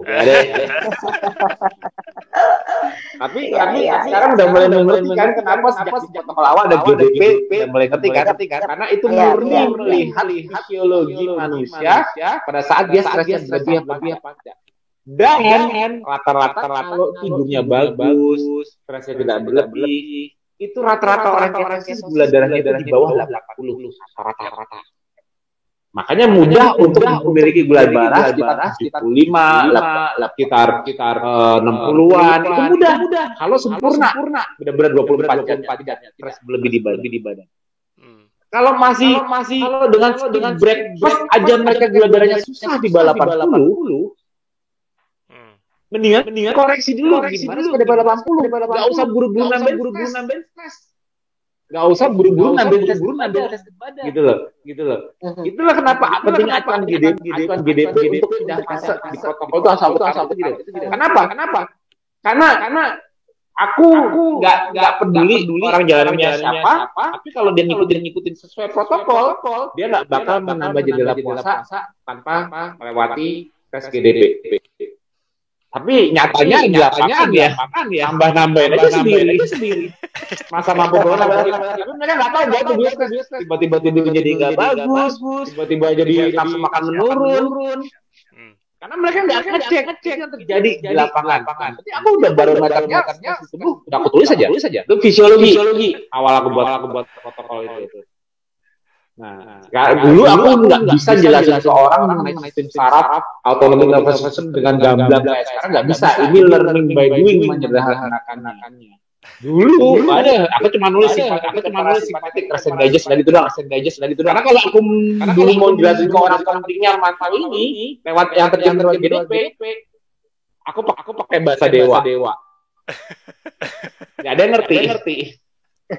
Oh, seminar pertama aku aja kayak alien, seminar pertama di mana? Di para aku kayak alien. Aku nganggap semua yang datang itu gampang dijelasin. Dokter aja mungkin kali. Aku tulis pathway-nya ketogenesis. Aku tulisin gimana karbo kalau biar menjadi lemak. Aku tunjukin pathway-nya de novo lipogenesis. Aku tunjukin pathway-nya gimana pengaturan lipolisis berdasarkan sinyal hormon insulin. Apa enggak stres tuh? Di seminar awal ya aku bilang dulu pengertianku belum bisa sederhana sekarang. Jadi alhamdulillah aku bisa sederhana karena dilepahin harus dikeluarin dulu. Kalau orang bilang ngerti mas baru dipikir gimana cara sederhanakan. Tapi kalau nggak pernah dilepeh, cuma disimpan doang, tiba-tiba aku disuruh lepahin seminar, habislah kalian ngerti. Itu kan benar nggak mas? Iya. Jadi TFA ini ialah ajak aku belajar menyederhanakan. Jadi dengan ada TFA, dengan seringnya aku jam terbang singkat, ya lama-lama aku ketemu analogi sistemnya. Karena nggak semuanya harus sesuai textbook science.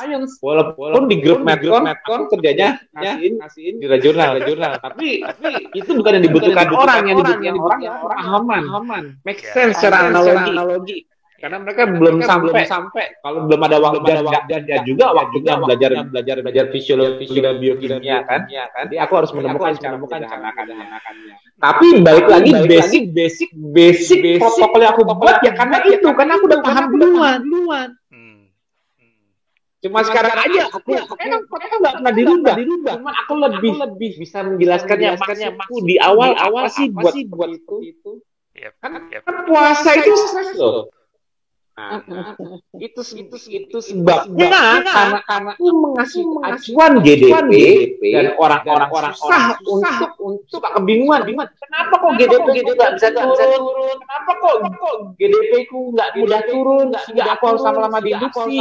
Itulah kenapa aku tuliskan ancestral lifestyle tambahannya untuk menunjukkan di protokol bahwa faktor glikemia 24 jam. Glikemia itu ialah gula darah 24 jam. Tidak hanya terpengaruh oleh makanan, tapi terpengaruh oleh pola hidup 24 jam.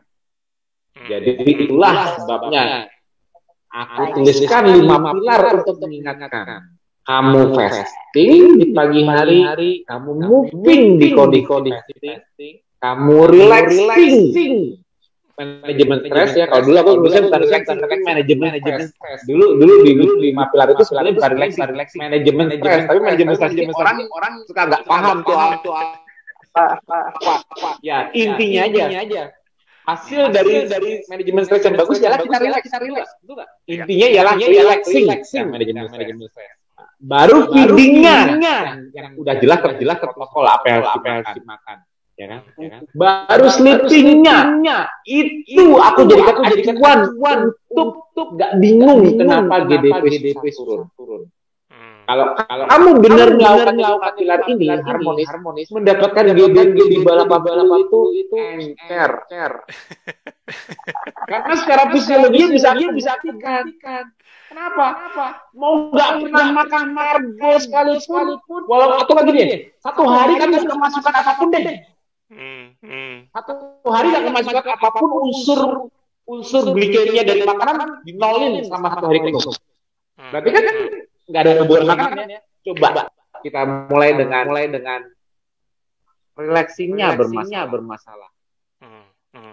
Stres berlebihan, kecemasan meningkat. Nggak masuk makanan satu hari penuh tapi kecemasan tinggi. Lihat besok paginya. Kira-kira GDP-nya turun apa enggak? Oke. Iya. Feedingnya aku lupakan dulu. Jelas kalau nggak makan karbo, dia tidak menyumbangkan glikemia postprandial, betul dong.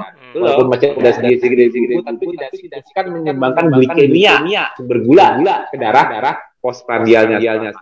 Jadi itu something yang tidak perlu dicek. Makanya di protokol tidak ada mengukur gula darah sewaktu. Kenapa? Karena gula darah sewaktu itu cuma dibutuhkan untuk melihat glukos toleran. Selesai. Ya. Kalau kamu nggak makan karbo, buat apa kamu cek glukos toleran? Itu nggak? Jadi tidak ada GDS di protokol karena itu. Karena yang kau jangan nggak makan karbo. Buat apa kamu cek GDS? Kalau kamu makan karbo wajar. Kamu toleransi udah mulai rendah, dia wajar. Makan nasi piring dulu, gula darah puasa 2-3 jam masih di bawah 100, kamu diabetes, makan nasi piring 200 lebih. Itu kan glukos toleran. Yang aku tulis di protokol cuma GDP.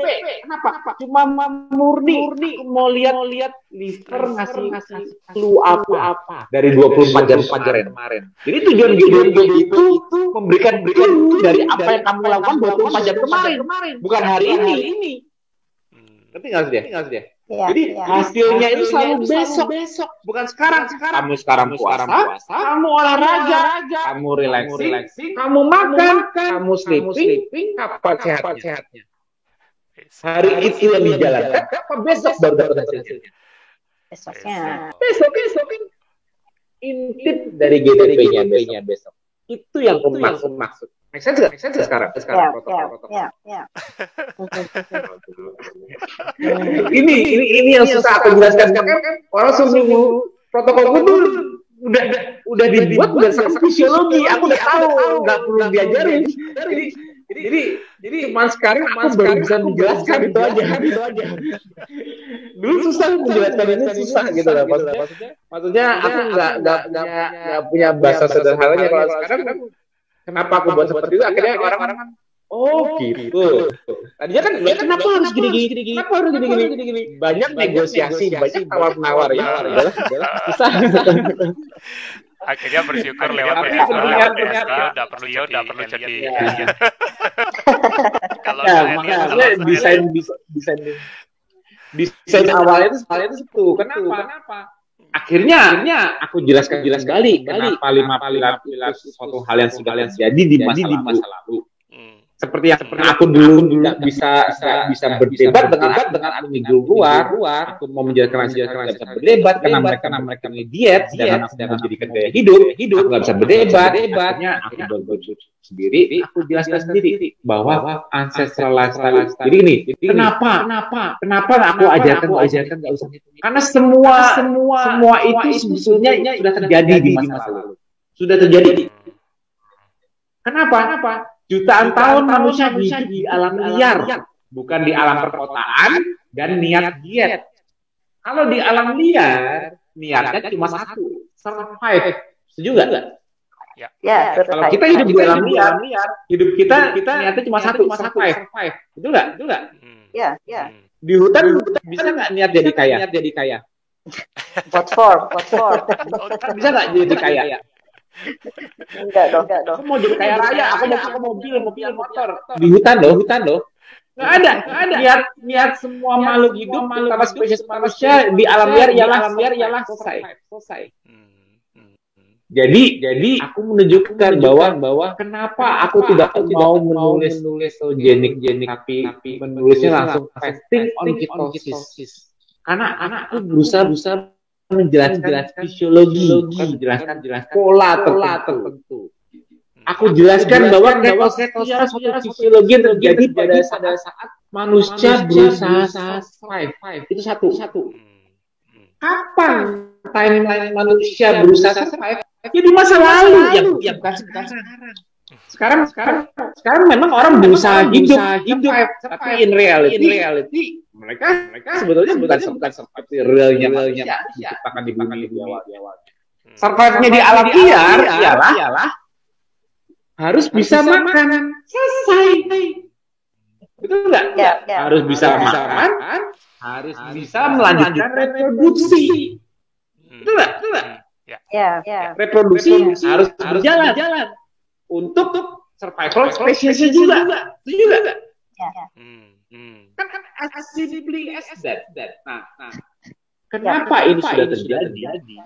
Ya gini. Skip breakfast itu tidak menakutkan.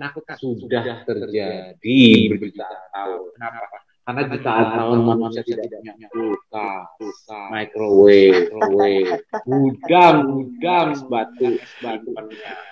Setuju nggak? Ya.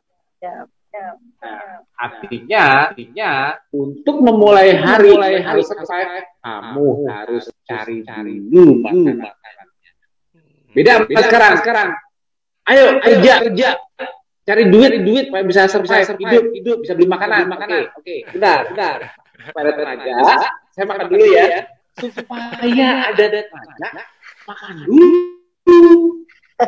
Ini sesuatu kekonyolan dalam sejarah umat manusia enggak? Sesuatu kekonyolan dalam sejarah umat manusia. Kenapa? Karena yang mau diburu nantinya uang.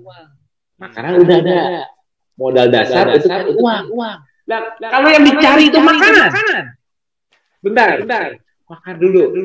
Makan apa? Makan angin. Iya, makan angin. Buat tenaga. Asal jangan masuk angin.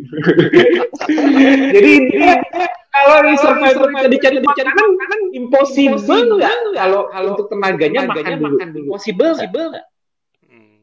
Betul. Berarti kan manusia itu akhirnya secara fisiologi terbukti bahwa the real energi yang digunakan dalam usahanya survival ternyata tidak berasal dari sumber exogenous dari luar. Ternyata harus bisa diakses secara endogenous. Itulah secara fisiologi kenapa manusia diciptakan memiliki tangki bensin, yaitu body fat. Sepakat? Ya. Nah, kalau udah kurus gimana mas? Kurus. Iya. Udah rendah lemak. Coba mana? BMI-nya rendah mas. Oh, BMI-nya rendah. Lihat. Aku bukan underweight, tapi dijamin aku underfat. Aku manusia underfat, bukan underweight. Siapa yang berani bilang aku underweight? Secara BMI bisa kabulkan. Secara appearance nggak mungkin dong. Ya. Kurus kayak underweight, ya kan? Nggak kayak peran nutrisi kan? Ayo, siapa yang berani bilang? Kecuali kurus aja. Kenapa kalau kurus? Iya betul. Tapi intinya kalau mau adu underweight, pastikan kan itu cuma under muscle. Tapi aku membuktikan sendiri bahwa aku yang underfat dengan body fat cuma 6%, tebak. Aku harus makan setiap saat kah? Kira-kira sekarang udah makan belum?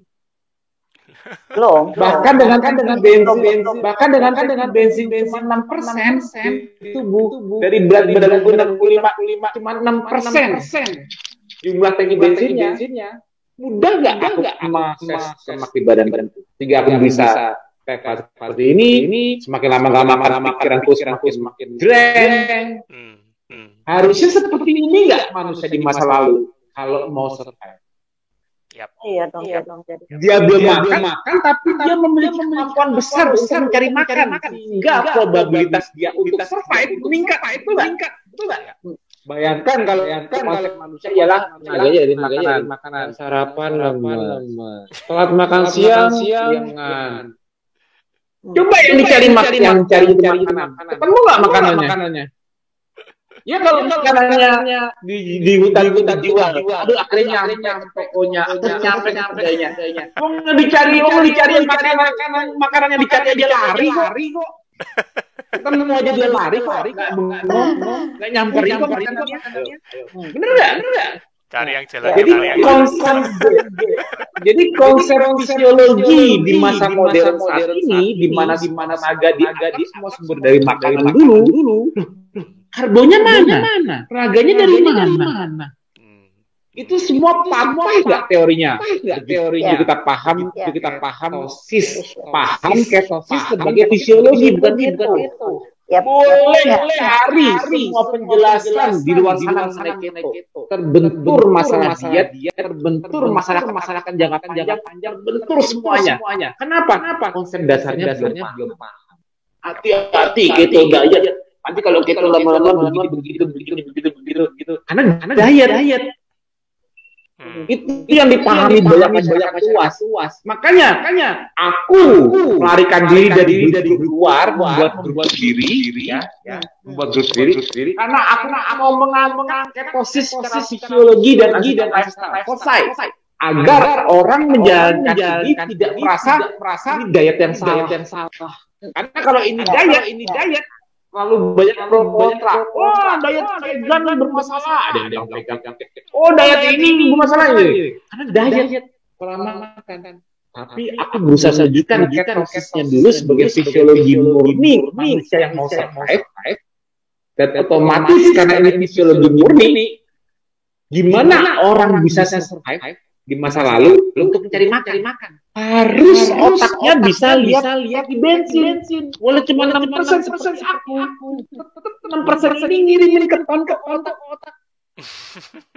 Ini nggak sekarang kira-kira. Kalau gula darah aku cek mungkin aku udah makin turun. Mungkin gula darah aku udah berapa ya? Udah puluhan kali jam segini. Udah hipoglikemia di darah, tapi tidak mengalami neuroglikopenia. Artinya apa? Penurunan gula darah tidak mempengaruhi motor manusia. Artinya apa? Something else flying here. Bukan gula yang menyuplai ke sapi, ke keton. Ketonnya dari mana? Dari pipi, itu dari virus. Di mana ya? Sudah hilang.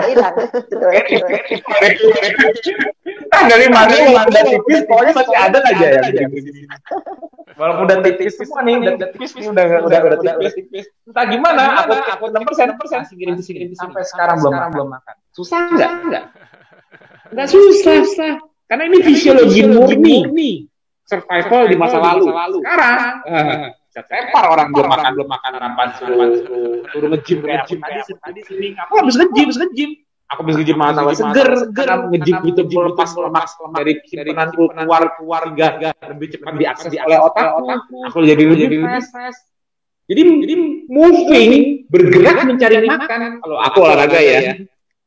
Atau bergerak mencari makan. Itu tidak menurunkan energinya.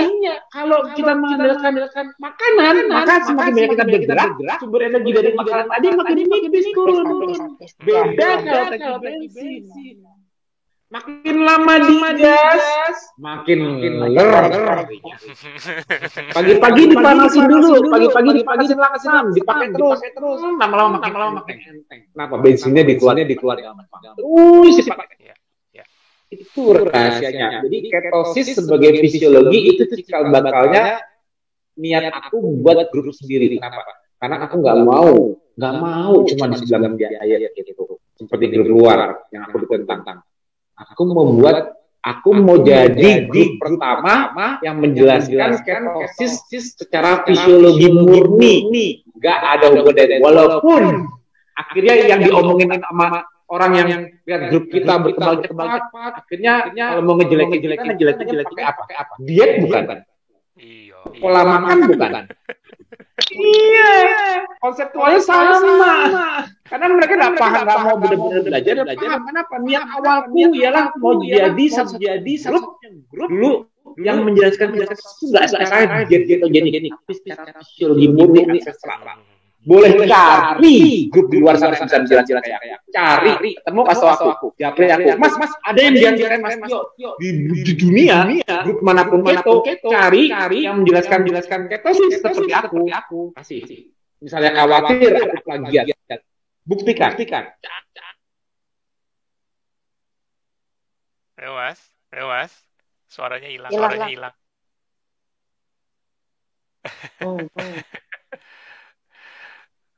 Ini memang bedanya kalau tukang insinyur ngomong kesehatan. Betul. Jadi lebih detail. Soalnya pondasinya duluan nih. Katakan ya Mas. Coba. Enggak, tadi aku mau unmute, tapi host not allowed partisipan to unmute gitu. Tadi aku pas hilang sampai di mana penjelasan. Gak ada grup gato lain yang fisiologis. Hilang lagi. Itu aku nantang ya. Yang nonton yang udah. Itu aku nantang siapapun yang nonton sekarang maupun nanti yang nonton YouTube-nya untuk mencari kesamaan cara menjelaskan mengeksplain dirinya sendiri, grup itu sendiri, ketosis seperti yang aku jelaskan. Aku challenge. Justru itulah kenapa aku bergrup sendiri, karena awalnya di luar negeri pun nonton itu diet. Aku nggak suka. Kenapa? Karena itu kesan suatu diet yang dilakukan jangka waktu tertentu. Iya. Nah kan awal aku ciptakan, aku menyajikan diriku agar bisa dipakai oleh Alif. Kalau aku mau melakukan buat Alif, aku harus yakin itu bukan diet. Iya. You know. Ya. Kalau diet tentu hanya orang lain yang tahu gimana. Tapi karena aku mau melakukan untuk anakku sendiri, aku harus meyakinkan bahwa ini natural. Ya. Sudah terjadi. Normal. Kayak misalnya kalau orang sekarang normal karena udah aman. Kalau nggak makan nasi kan jadi sudah tidak normal. Gimana aku bisa explain diriku sendiri? Karena zaman dulu nggak ada yang bisa ditanya. Zaman dulu nggak ada yang bisa ditanya. Dokter pun nggak ada tanya. Jadi aku harus memahamkan diriku sendiri. Ya. Dari hasil pemahamanku, itulah kenapa aku punya konseptual sendiri, original, bukan konteks siapa-siapa. Makanya dari challenge. Cari grup di luar negeri, dimanapun, cari apapun yang mirip dengan fasting on ketosis buatanku. Cara menjelaskannya, acuannya, cari yang udah ngerti. Kalau ada, buktikan. Aku jamin nggak ada. Pure dari pikiranku. Desainnya juga dari aku. Tapi aku harus buat make sense-nya dulu. Itu sebabnya. Kalau kita udah mulai memahami, makanya aku bilang sampai di luar negeri ya, sampai kemarin sesi 2019, mereka selalu lihat banyaknya dokter di KF. Dokter di luar negeri itu kalau di grup FB itu banyak. Paling cuma 1, 2 apa. Jadi dokter itu nggak banyak di luar negeri yang dalam keto. Makanya begitu ada yang dalam keto, mereka sering jadi pembicara, sering gampang. Contohnya Georgia E. Contohnya siapa? Karena mereka yang akhirnya menerima. Tapi mereka kaget lihat di KF ratusan dokter menerima. Kenapa? Karena aku berhasil menjelaskan KF secara fisiologi, bukan diet. Aku tidak mengajak untuk diet, mengajak dokter memahami fisiologi, dan mereka yang paling mudah aku jelaskan. Ya. Karena dengan dokter para nakes memiliki fondasi minimal udah pernah belajar. Jadi kalau aku udah ngomong fisiologi, nggak berat jelasinnya awam. Itulah kenapa banyak nakes yang tertarik karena make sense-nya fisiologi, bukan diet katanya itu sehat. Nggak ada itu. Mereka kalau ketemu aku di seminar ataupun nanya aku, bahasanya nggak pernah yang makan apa. Levelnya udah beda. Levelnya fisiologi dulu. Paham fisiologi baru jalankan. Tuh. Cara aku mengajak membuka mata dunia medis di Indonesia. yang bikin orang bule itu pada bengong kemarin di LCC. Kenapa? Karena caraku mengajak ialah bukan mengajak paham fisiologi dulu, mengingatkan, merefresh kembali, atau insya Allah menginlight sesuatu yang belum pernah dipelajari sebelumnya. Aku memunculkan suatu shocking truth dari fisiologi yang nggak pernah dipelajari sebelumnya, atau pernah dipelajari tapi nggak nyambung kalau arahnya itu. Aku bukakan mengenai gimana tubuh manusia, sistem biologi manusia secara engineering, desain di mana manusia survive, di mana dia mencari makan, bukan mencari makan, harus bisa makan, harusnya kendala di otak yang tidak bisa langsung makan karena adanya blood-brain barrier, sehingga ketosis hanyalah merupakan translasi di liver, sehingga lemak yang merupakan real tangki bensin bisa dikenali otak lewat translasinya di liver menjadi keton dan akhirnya otak bisa ikut tangki bensin, karena otak yang paling penting untuk kenal duluan. Kenapa? Karena semua lokomotor manusia kontrolnya di sini. Sebesar apapun otot kita, nggak ada gunanya kalau di sini nggak bisa kemas lemak. Kalau di sini cuma akses gula dan gulanya hilang, walaupun otot, jantung dan sebagainya bisa kemas, langsung bermasalah semua begitu gulanya berkurang. Di otak. Jadi bioenergetik di otak ialah yang pertama. Kamu kekurangan gula di otak, walaupun jantung bisa pakai lemak, percaya deh, berdebar. Kamu punya otot besar, bisa ngangkat besar, otot paha gede, bisa lari kencang, otak kekurangan gula. Saya deh, lemes. Akses energinya dari lemak ke otot dan sebagainya masih dapat, tapi kontrol sarafnya udah nggak mengizinkan. Otaknya udah kehilangan. Kamu pencernaannya bagus, makannya enak, apa-apa, langsung makan meningkat, nggak ada inflamasi. Otak kekurangan energi langsung bermasalah pencernaan. Kenapa? Kontrol enteric nervous system yang dari yang ke usus kita, kontrol lambung dan kontrol pencernaan kita, semua terhubung di otak. Otak inilah pusat untuk memproses semuanya. Jadi konyol kalau manusia tidak mementingkan tingkat hidup. Karena semua kelebihan kamu fisik lainnya di perifer nggak ada artinya kalau ini kehilangan energi di luar. Jadi konyol kalau konsepnya pakai gula. Konyol nggak? Baru paham nggak kenapa ini konyol kalau pakai gula?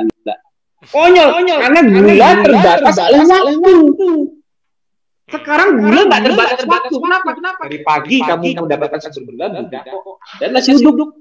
Ada bubur ayam. Gula luas. Coba kamu tinggal di alam liar, otak gula. Selesai. Tungguin tuh pohon gula.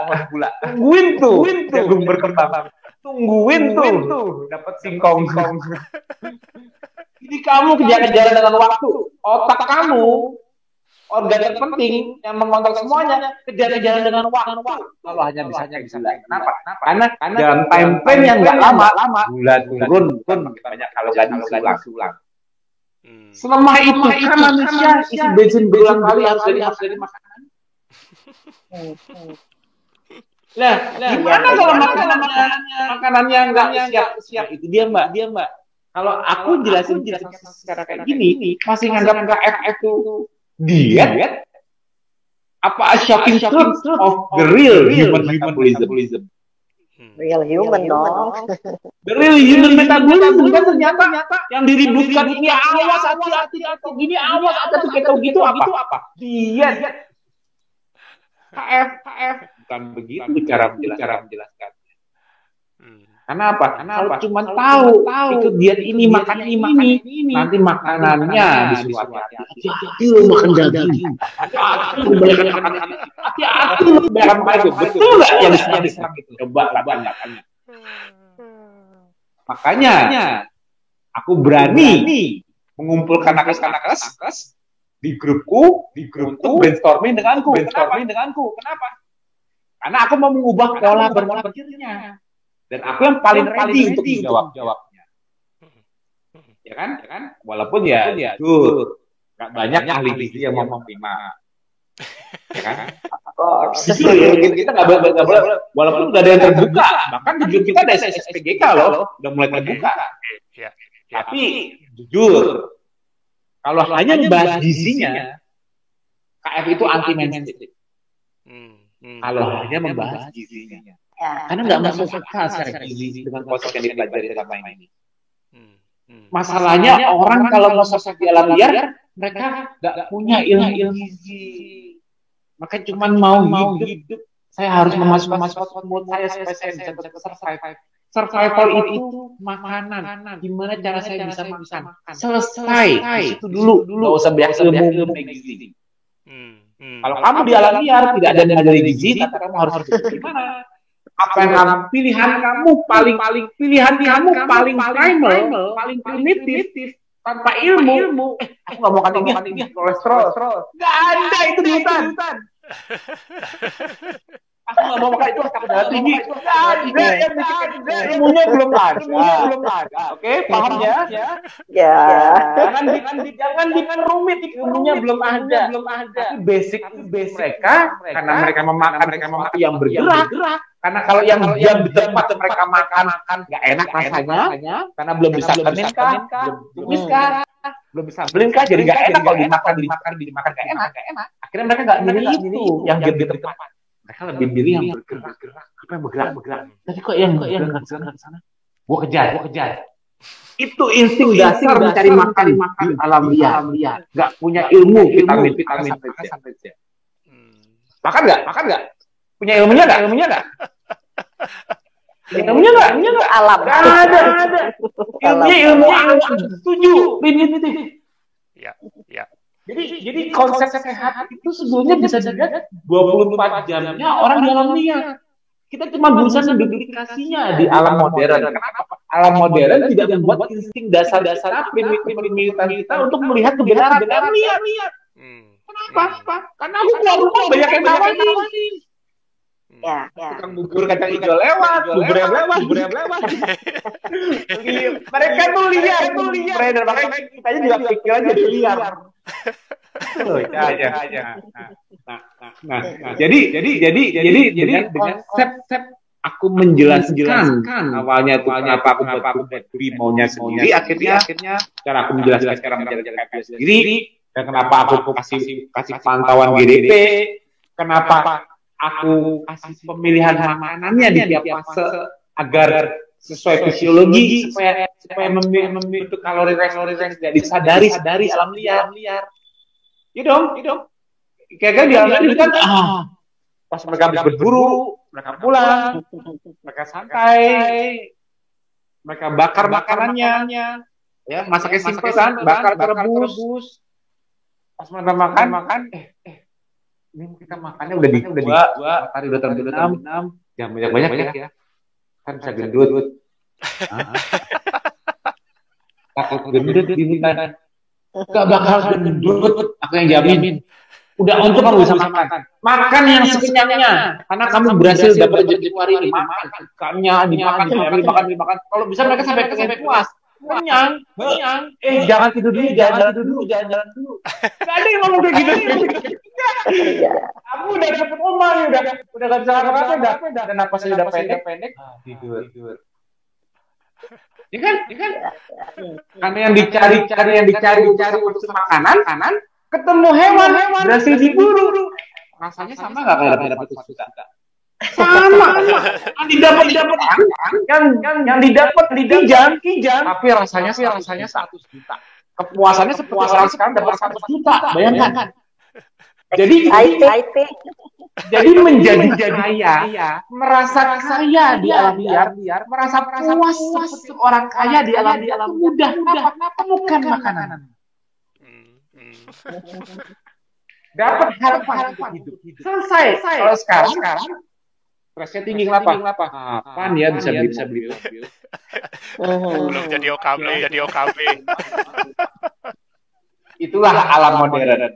Makanya kita mengingatkan kembali yang benar itu hidup di alam liar, tapi nggak mungkin menjalankannya di alam liar lagi. Kita ambil kisi-kisi apa, ritme hidup mereka seperti apa, sampai ketemu pemilihan makanannya di jeda makannya, tapi nggak ada seperti apa yang mereka lakukan dari pagi.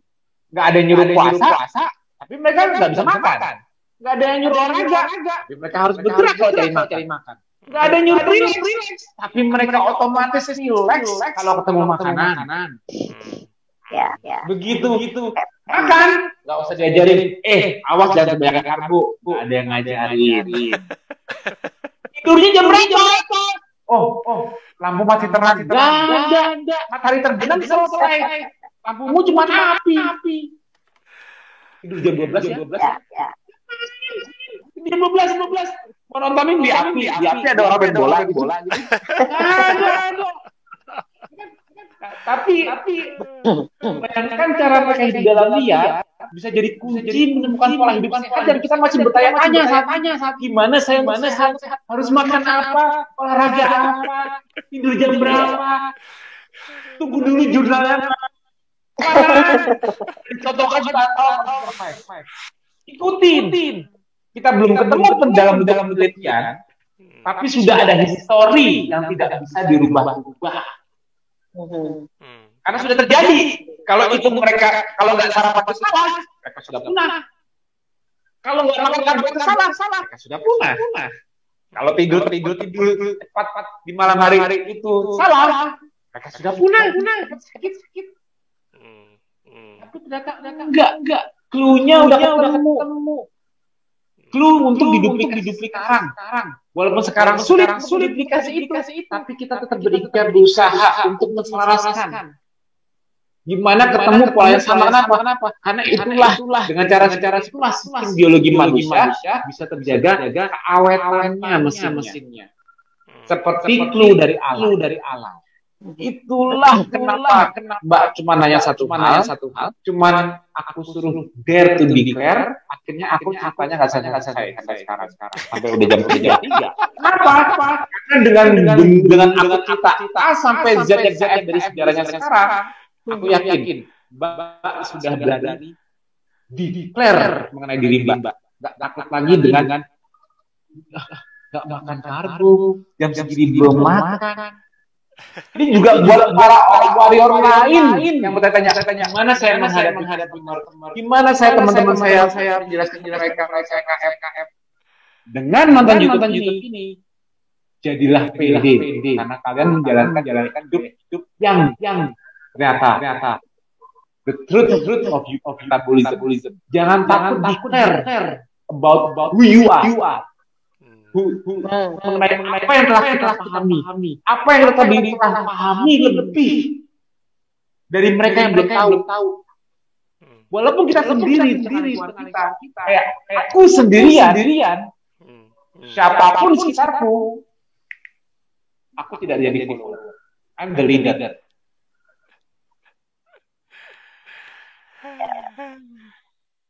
Hilang mas. Bentar.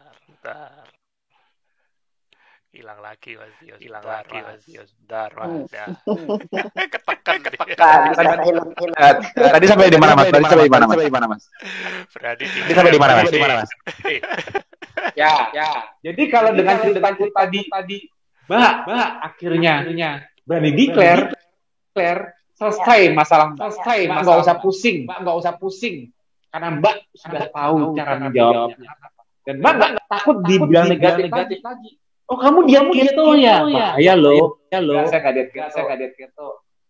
Jelaskan seperti nggak ngerti. Yang dijelasin itu nggak ngerti. Oh sebentar, aku nyimpan video TF aku di YouTube-nya. Kalau perlu gunakan YouTube hari ini sebagai model untuk menjelaskan who you are di sekitarmu. Percaya nggak? Kita berani declare. Justru kita yang inspiring. Tadinya kita diintimidasi, gaya hidup kita mengintimidasi mereka yang belum bisa mengikuti. Percaya nggak aku? Yep. Ya kan? Kebanyakan orang di luar membuli kita, itu sebetulnya kenapa? Kenapa orang-orang bully kita santai aja? Karena mereka terintimidasi tidak sanggup cari excuse gimana supaya karbo penting. Kebingungan. Ya. Face to face sama aku bilang karbo penting. Mau bawa profesor sekalipun aku hadapi. Bener, aku foundernya, aku berani. Face to face kita debat ilmiah terbuka, on live semuanya. Siapapun mempertahankan karbo, aku bilang karbo nggak esensial. Depan face to face. Berani aku, pantangin aja. Jadi kalau cuma baru level bully-bulian, artinya mereka yang terintimidasi. We are on the right track. Percaya ke diri sendiri,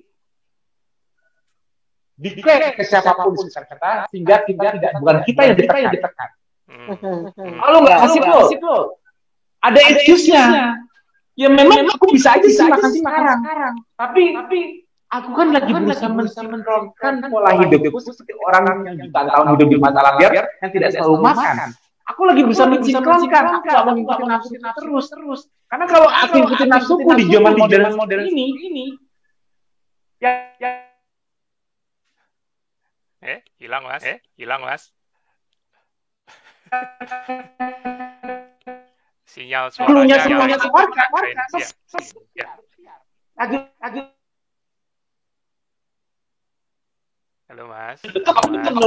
Halo mas. Ya, suaranya kehilangan putus. Ya udah. Oke. Ya. Kalau orang yang kenapa kamu nggak mau makan? Ya bukan aku sosokan diet, tapi aku lagi berikhtiar supaya aku lebih sehat. Ya. Aku nggak mau selalu makan. Aku membatasi jendela makan. Waktu jendela makan, aku makan deh. Pas makan boleh dong aku milih. Allah udah makan aja, ini enak. Nah, aku lagi mau ikhtiar lebih sehat. Bukannya sombong, bukan diet, mau berikhtiar lebih sehat. Aku memilih tidak makan unsur yang memberikan gula ke tubuhku, yaitu karbo. Jadi aku makan deh yang tidak memberikan unsur gula secara fisik. Aku makan ikannya, telurnya, ayamnya. Boleh dong. Pilihan hidup itu pilihan. Jadi untuk kita bisa memilih tanpa tertekan, declare ourselves. Jangan bersembunyi, jangan malu-malu nunjukin identitas. Kenapa? Nanti aku dibully mas kalau aku keto. Makanya jangan bilang kamu keto, bilang kamu fasting on ketosis, UKF. Ini gaya hidup. Aku nggak bisa jelasin kayak Mas Yo. Tunggu YouTube video ini. Pakai. Usah kalian jelaskan, aku yang jelaskan. Gak terima, kasih HP aku. Kalau mau debat aku boleh. Percaya kan? Itu siapa dia? Bukan dokter, bukan apa? Ya biarin. Kalau bukan dokter, harusnya berani dong kita diskusi terbuka. Karena aku nggak mau katanya. Gituin aja. Jadi jangan kalian jawab dulu. Aku nggak jadi jawab. Mau diajak ngomong apapun, aku bisa ngikut. Ayo. Ya kan? Harusnya nggak perlu takut dong. Jadi nggak usah takut dengan jati diri kita. Kalau perlu gunakan video ini sebagai aku mewakili untuk menjelaskan huyuan. Jadi kamu tidak terintimidasi, bahkan sekitarmu nanti terintimidasi. Kok dia bisa ya? Kok Mbak Saraswati bisa ya nggak makan? Kok bisa ya? Dia nggak berat badannya stabil? Kok bisa ya? Jadi awet muda, cile. Terbukti sudah itu. Akhirnya lingkungan kita terintimidasi. Akhirnya kita menginspirasi. Akhirnya kita jadi leader, jadi follower. Itu baru. Mantap. Kita yang kalah. Jadi pertanyaan simpel Mbak di awal diterjemahkan sepanjang ini. Tapi itu terbukti Mbak. Kenapa dari lebih dari 20 orang yang UKF langsung dari aku bisa ratusan ribu seperti sekarang. Kenapa? Karena aku iklan kemana-mana atau kalianlah semua iklan berjalannya. Paying forward ke depan. Rasa sehat. Ajak yang lain lebih sehat supaya kita lebih sehat. Tanpa paksaan. Semua harus tanpa paksaan. Benar nggak? Ya. Kamu harus KF supaya sehat. Jangan dipaksakan. Tujukan dengan cara jadi living proof. Kita jalanin. Orang bisa ya. Nah kayak contohnya kita Mbak Saraswati. Mbak Saraswati kan terinspirasi dari melihat kan? Ya. Kan? Ya. kok bisa nih, kok ini bisa kan? Akhirnya mau mencoba kan? Akhirnya apa? Akhirnya Mbak jadi followernya bukan? Ya. Nah, mungkin Mbak di awal bisa aja Mbak jadi masuk bagian yang terintimidasi. Tapi kan bahaya. Hati-hati loh. Bisa aja Mbak di awal jadi bisa aja aku nggak tahu. Tapi akhirnya melihat konsistensi seseorang menjalankan, melihat perubahannya akhirnya membuat penasaran. Kok bisa? Betul nggak, Mbak? Ya. Itu yang aku maksud. Itulah warrior. Mbak menjadi enjoy. Enjoy. Dan enjoy sekarang siapa tahu menginspirasi. Ya, kita nggak tahu kan? Ya kan? Insya Allah rantai inspirasi ini juga merupakan rantai pahala. Kenapa? Sedangkan ilmu yang bermanfaat kan? Ya. Udah aja sorry. Akhirnya sadar. Thank you. Kayaknya terima kasih banyak. Mbak Saraswati bisa bantu dari sisi psikologi juga nih. Aku juga ini seru ya kan. Banyak mindset yang tebaran memang di grup kita Mas. Jadi prestasi puasa, prestasi stamina yang tahu meningkat pada saat awal adaptasi itu terkesan berusaha dipertahankan. Nah, dan itu yang berpotensi jadi overadaptasi ibaratnya begitu. tapi mungkin nanti Saraswati juga bisa ketemu cara untuk ininya. Belum Mas? Wah, ini Mas Tio lagi. Monggo Saraswati bisa kasih closing statement ya. Silakan. Oke. Iya. Jadi mungkin kalau dulu gitu ya, kalau dulu saya ini PD-nya payah deh gitu ya. Karena memang berat badan juga tidak terlalu berat sih sebenarnya. Tapi kalau diukur dengan tinggi badan saya sih, saya merasa berat. Dan akhirnya saat ini saya menjadi PD juga, percaya diri gitu kan. Maka badan lebih enak, lebih enteng, mudah tidur gitu ya. Yang jelas membuat stamina lebih bagus lah gitu.